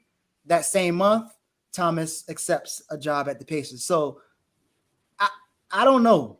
I don't care about all that. I don't give a damn about all that. I think it's relevant because of this idea of black ownership and a lot of these illusions we have about black elites and black capitalists and black control, and we need more black NBA owners, we need black banks, as if these black individuals who get into this upper echelons of earning and income and fiat accumulation do not begin to conduct themselves exactly like the white capitalists or the Chinese capitalists or the Arab oligarchs. But remember, even before the abuse that you're talking about, rightfully, remember what Isaiah Thomas also said there. His goal, his hope for this black business-owned venture was to be absorbed into the bigger white-owned.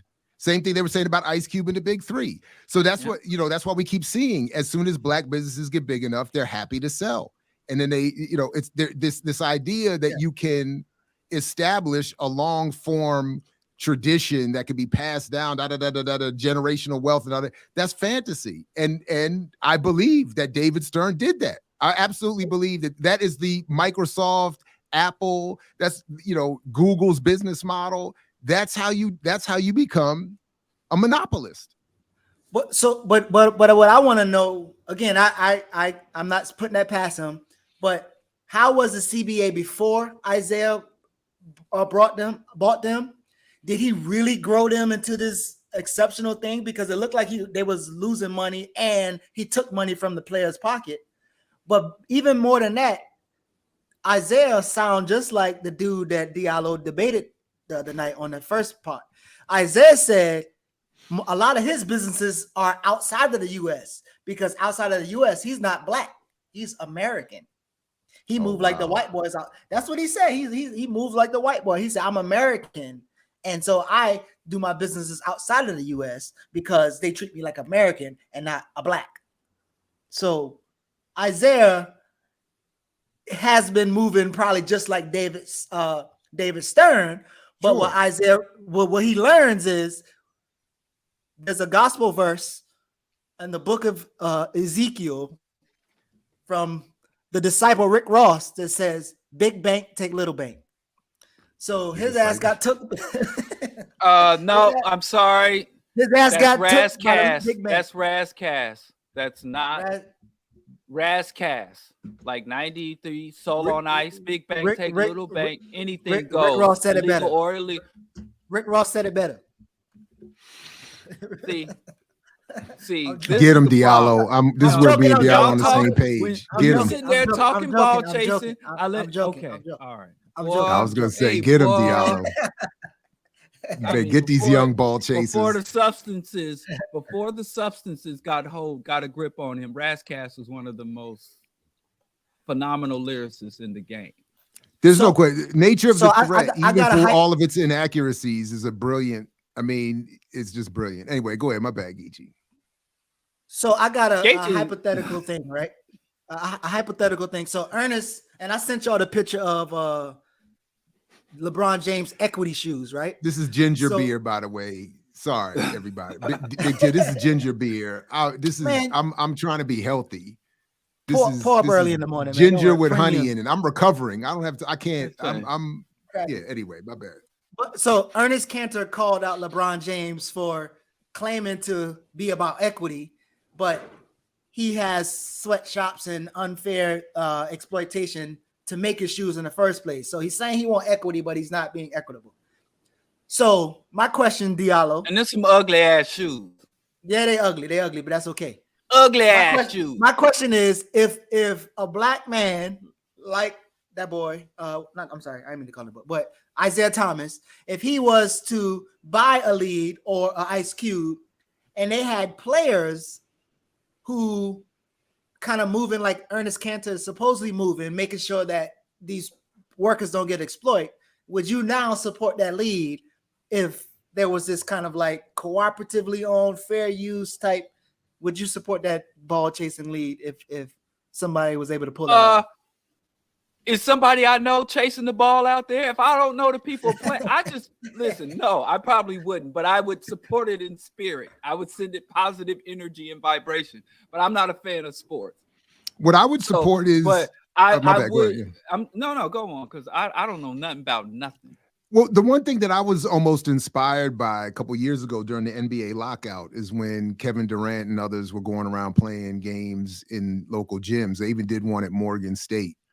And I'm not entirely sure what they did with the proceeds, but if my thing was, if there's going to be, I would absolutely support leagues that not only shared the revenue better among the players, but shared revenue among the communities in which they played and from which they come. That to me would be a perfect example. Like I have zero problem paying even more money if I know or have at least been tricked into believing that money is going to be better redistributed. Because again, I was raised literally from my earliest memory to believe in that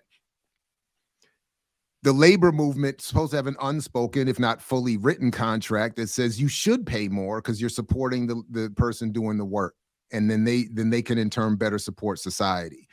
That's what it. So I would love to see something like that. And I thought that barnstorming thing that they were doing for a couple months or whatever actually demonstrated a lot of realities about this industry. We don't need so-called owners. We don't need situations, and they seemed at least just as happy to play in smaller venues that were packed, filled in many cases, like at Morgan at least, with all Black audiences. That seemed to be as fulfilling as anything else. So if they just said, like I remember Patrick Ewing once floated that idea years ago. Black people the players should walk out, create their own league, and then force a readjustment in the relationship to those who would want to put it on TV or exploit it.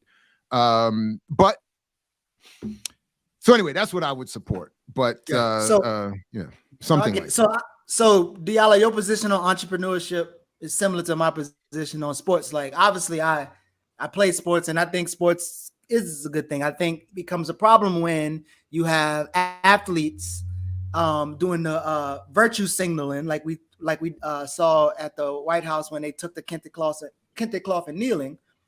And so this reporter supposedly talked about how LeBron James is selling tennis shoes with equity written on the back of it, which is made by slave labor overseas. The irony of the decision is mind-blowing. There are effective slave laborers sitting there making equity sneakers so that LeBron James in America can pat on his chest and talk about social justice. And then obviously this will give people even a more stronger emotional connection to what he's doing and his brand and how he's moving in the capital space, because now he cares about social issues. That's not impacted by his dollars. Go ahead. Right. I agree. Someone in the comments said that sports are very important to revolutionary struggle. And I agree, but sports are also very important to maintaining the status quo, whether through distraction or giving people illusions, and having millions of Black people extend countless amount of energy and talent in trying to get into those leagues. So it is whoever captures the sports can have a great amount of power. And some of our greatest athletes, like Pele, can literally be tools and instruments and allies of dictators. Or some of our athletes like Muhammad Ali can use their fame and talents to be at the forefront of like resistance to the draft and the Vietnam War. So yes, sports can be good, or sports or can lighting be bad. Olympic candles. Yeah. Right. So I would say there's a difference between a ball chaser and an athlete. Because I think an athlete is a person of great athletic ability, but still don't allow themselves to become a brand, or don't allow themselves, their talent, to be captured by the oppressors. So Craig Hodges comes to mind, is an athlete. Jordan is a ball chaser. Just like I think there's a difference between an artist and a minstrel. Whereas an artist is a person of great talent that can create great works of art, but a minstrel is someone who allows themselves to be fully commodified by the capitalist system and use their art as an instrument to be exploited by the capitalist system for short-term rewards. So when I call people ball chasers and minstrels, it's not simply to insult them, but we need to make these distinctions. I'm not anti-sports. I participate in sports. I don't necessarily watch pro sports because it just gives me a lump in my throat every time I watch billionaires chase balls for multi-billionaires, or millionaires chase balls for men. I just can't. That just don't rest well with me. But I'm not anti-sports, so I do think that sports athleticism and sports are a component to our struggle and our culture that we should cultivate and take full responsibility for, just like our music. But we need to stop supporting ball chasing and ball chasers and really get behind the true athletes. I first of all, Kenyatta, I want to agree with you. I think Pele was a little more complicated than Diallo just gave him credit for. But I hear you. I'm not nerves. Okay, I just want to put it out there. there. Look at you. Look at you. But Abdul Rauf, look at that vein in his forehead. He mad. Yeah, Pele was garbage. Well, I think it's a little more complicated because, and even if you watch the one of the few biopic films that I think really was good, the Pele film that Vincent D'Onofrio is in it as the Brazilian coach, but a very well done film. I think not even maybe 8 years ago. And there's the scene that saves Pele, among many other things for me, is where they show that his style of soccer was reflective of the forms of capoeira and resistance that scared the Portuguese. And then he makes that is the real Pele makes a cameo appearance in the film. That I thought was a very powerful scene and something that I was, impressed that he would want to make sure was put in the film. But anyway, but I also agree, and shout out to Kalanji for bringing Mahmoud Abdul Rauf to this platform. I think maybe even more to Diallo's point, Rauf certainly, I think, stands in that lane of athlete versus ball chaser. But Craig Hodges, by the way, is someone on my interview bucket list. I reached out a couple years ago and wasn't able to make it happen. But if anybody has, I think I would love to have him on this platform, because his story was immensely important to me. I remember at the time, and I think, reflective of the kind of stuff we don't see now, or don't get enough, people don't get enough credit for having tried. No, this wasn't a Netflix pick, unless Netflix picked it up. It was an actual, it's called Pele, and it was not even a major motion picture film. I'll look it up here in a second. Well, that was the thing. I mean, people don't remember, like, Craig Hodges was, a 3-point champion. His percentages were higher than Larry Bird. He was, part of that first Jordan championship. And then if anybody's not familiar, he wore a full, not like I used to wear, like the half dashikis. He wore a full length African, beautiful, I think it was white, if I remember correctly, full length African clothing, hat included, and delivered a letter to George Bush Sr., who was president at the time, basically saying, when you going to clean up these communities, when you going to redistribute some wealth, when you going to do something for the people. And then he also used a lot of his money for community projects and stuff like that. And here then, in Chicago, to this day. And then Phil Jackson sold him out, just as Phil is now only being recently called out for his races. Phil sold him out. Everybody sold him out. And that was the end of his career. But so anyway. So since we here, can y'all throw out your top 2 to 5 athletes athletes? How about that? Yeah. Instead of ball chasers or sports people, like 2 to 5 people who, like, y'all rock with their work and lifestyle outside of sports. So, I mean, even despite that 96 Olympic thing, I'd probably still have to put Ali up there. Craig Hodges would definitely be up there for me. I don't know. That's a good question. Carlos and Tommy Smith. Yeah, there you go. You stole mine. Oh, my bad. I'm just trying to think. Althea Gibson. I think she did some remarkable. I mean, there's a number. In fact, oh man, I don't mean to snitch on myself, but I'm working on a project. I didn't even tell my man this when he gave me the idea. He probably incepted the idea to get me to do it. But there's a number of Black women that have not gotten enough of their credit. Althea Gibson is one. Wilma Rudolph is another. Erosania Rose Robinson is another. Wyoming Attias is another. So I'm actually working in slow motion on something that's going to bring some more attention to those women in the short term. I shouldn't have even brought it up, but I should just let everybody just forget what I said. But there's a number that I think they just don't get enough attention. I mean, that would really be it. That would really. So the next. I even think that category, dude. I don't want to give him too much credit, but I would even want, just because of what the NFL tried to do to him, I would even want to put Pat Tillman up there. Give him a shout out.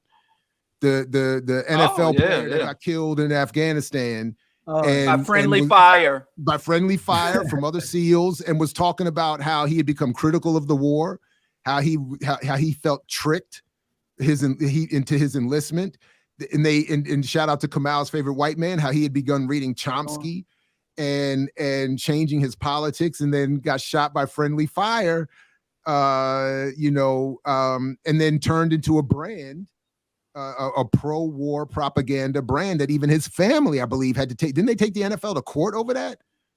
But Kurt Flood, that's a good one. Yeah.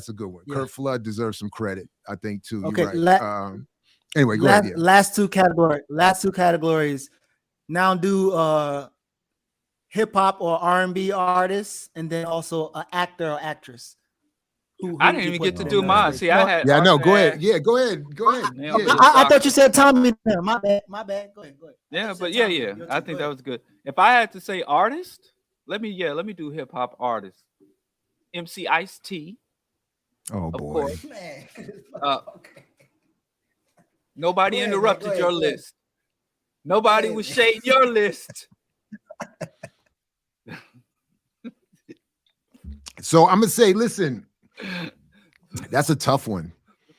Because I would want to say obviously Public Enemy, but this modern version of Chuck D is less exciting. Bless I would his want to heart. say Dead Prez, but even my brother Stick. Bless their hearts.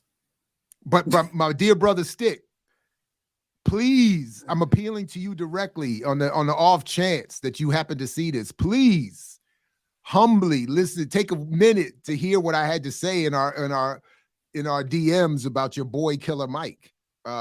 Please, the fact that they're doing music together right now, Dead Prez and Killer Mike, is causing me a lot of, you know. But hey, yeah. Dead Prez did some tracks with Jay-Z, and they managed to keep it. They above. did, they did, and I at least one that I can think of. But yeah, I'm they I'm a stayed big on Dead their Prez square, fan, so I can't. Even no question. Even though Jay-Z was on that track talking utter gibberish, his verse made no sense, and it was completely inconsistent with M1 and Stick's verse. They sandwiched him in there, and I see what they was trying to do, appeal to his fan base and stuff, and get their message. But like I said, I'm gonna keep the faith because, like I said, they did music with Jay-Z and managed to stay on their square.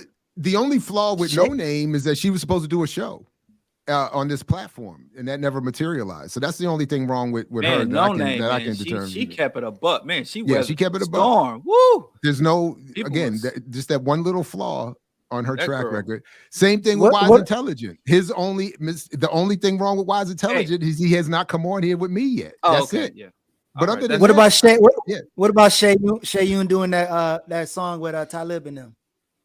Who? You heard it? That new joint. Hold up. That new joint. Even though Diallo ruined permanently our relationship and the hope I had to get on Talib's platform, that new joint is fire. With Shay Yoon in it? That's what you're talking about? That joint is I mean, banging. Talib can rap. Political prisoners and everything. Talib can rap good, but I don't know why they had to splice Dave Chappelle in there. Like that was weird. That's who edited that video. I know. That was weird. But beyond that, but the track, that's why I was like, yeah, I mean, they can rap. We all know they all good at their craft. So we have to talk about, like, when you can't hate on the music, you got to find something else to hate on. Nat Turner, that's the track. That's yeah. You got to find something to hate on. I'm not sure what Chappelle had. I mean, but yeah. Chappelle is a revolutionary. I don't know why you don't see that. Shout out to Immortal. Because it ain't there. That's why I don't see it. Oh, okay. I mean, listen. It's not strong enough.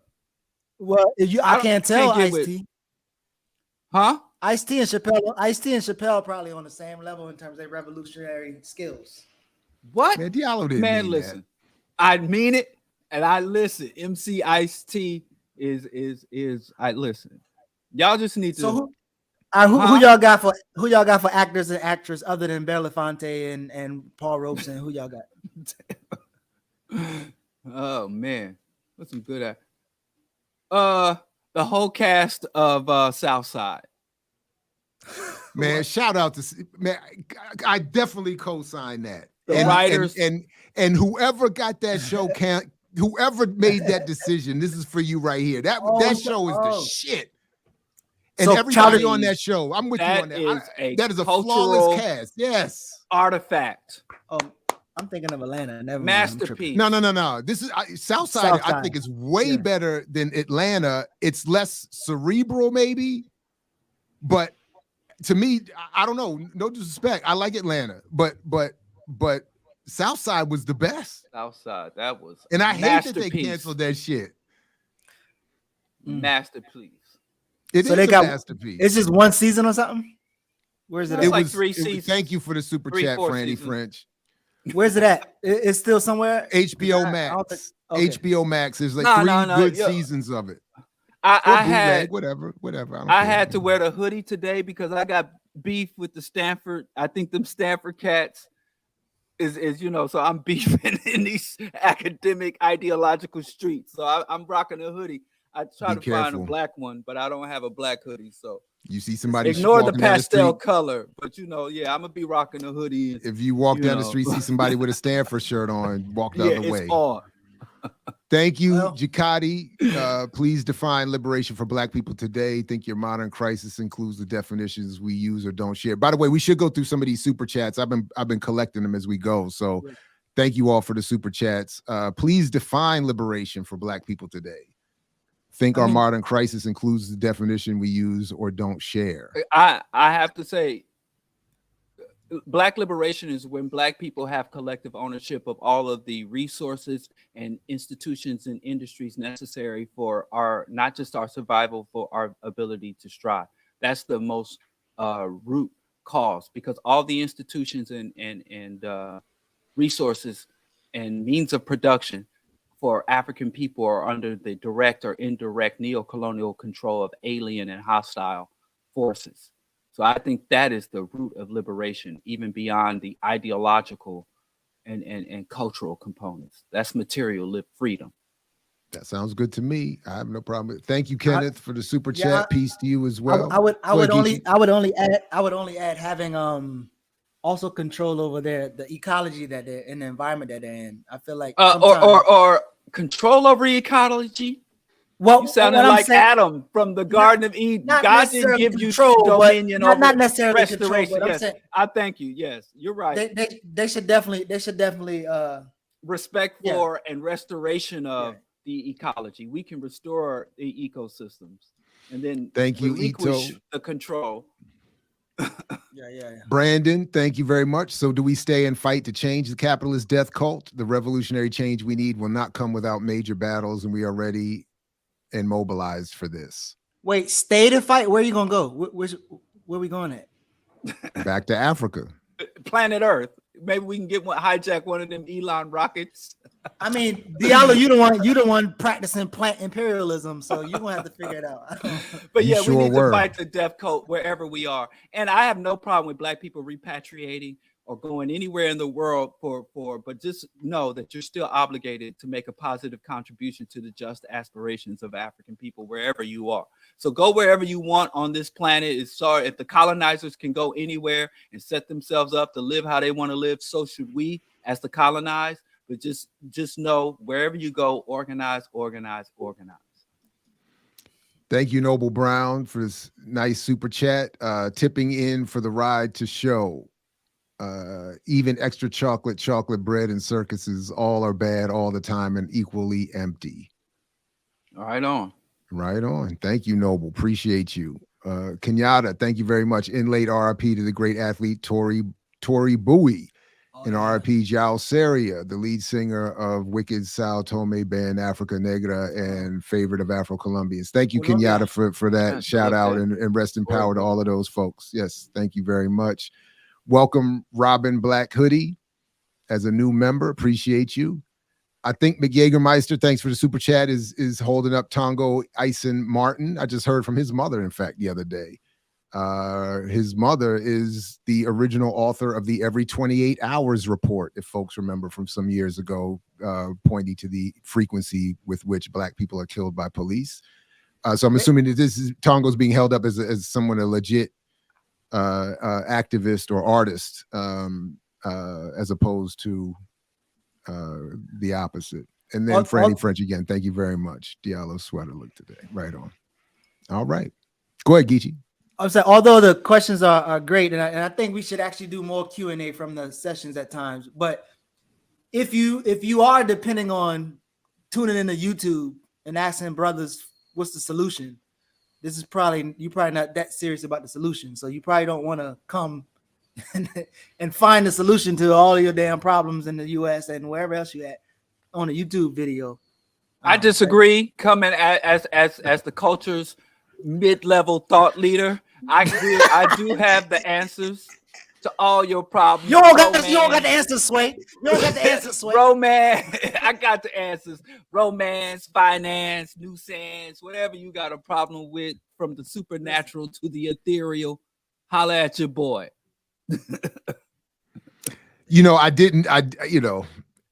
Anyway, what's coming up, fellas? Anything I did neglect to mention the rational what is it again?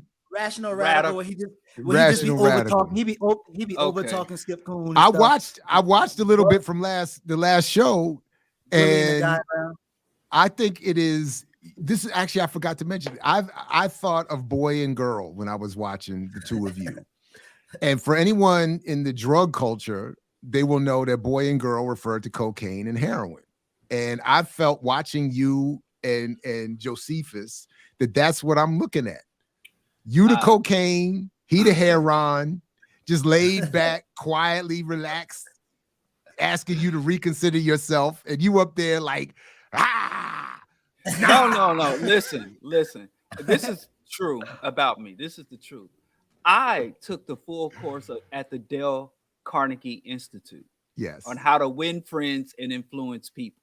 And I think that kind of, I took all the wrong. I was so disgusted by that seminar that I was forced to take that I think I've rebelled. But now I'm going to return to my Dale Carnegie roots on how to win friends and influence people. And I told Skip I'm going to start to pay more attention to winning the hearts and minds. So I'm going to be more delicate. Stop laughing. See, and that's why I can't be sincere. That's why we laughing because you laughing. You come in bombastic, and that's why I'm so calloused. Because when I open my heart out, Geechee, y'all laughing, still grinning. Here I am trying to have a tender I'm laughing moment. with you. I'm laughing with you, brother. I ain't nothing funny. So okay, all right. All right. Let's go on with your little show. See, when brothers try to reach out, when brothers try to open the heart chakra, that's how we get treated. My bad. Let's recenter. So hard. No. Recenter. Hey, big shout out to the remixes today. We had a good crowd today. Thank you all for coming through. Please do continue to support the platform. And even go again. I don't care which one you watch. Watch them both. Even go check out Diallo's Monday show on his platform. The link's in the show description. And then come back and watch Guerrilla Intellectual University or vice versa on Monday mornings. And same thing, barter and build. It's hard to follow the schedule. I don't know what the plan is. We doing some reformatting right now, so we'll be back on air soon. All right, and and then just make sure you just have the bell rung and you don't miss anything. Right on. I appreciate you, fellas. It's always a pleasure these Friday mornings. Thanks again to the remixers, and we'll catch you throughout the platform. Peace if you're willing to fight for it. Like Fred. Thanks for the high level conversation. That was a good conversation. We appreciate y'all. Mid-level. That's all we do. No. Lower them expectations. You can't fail. We don't smoke on mid. We don't smoke on mid. We don't. That's what he says. Under promise, over deliver. That's what we got to do. Diallo, you can't come new to the weed world and ask for mid. We don't do mid here. I'm not the one. I ain't new to the weed world. I don't partake. You said you like knew. I said, Nancy Reagan. You said your wife making you do it.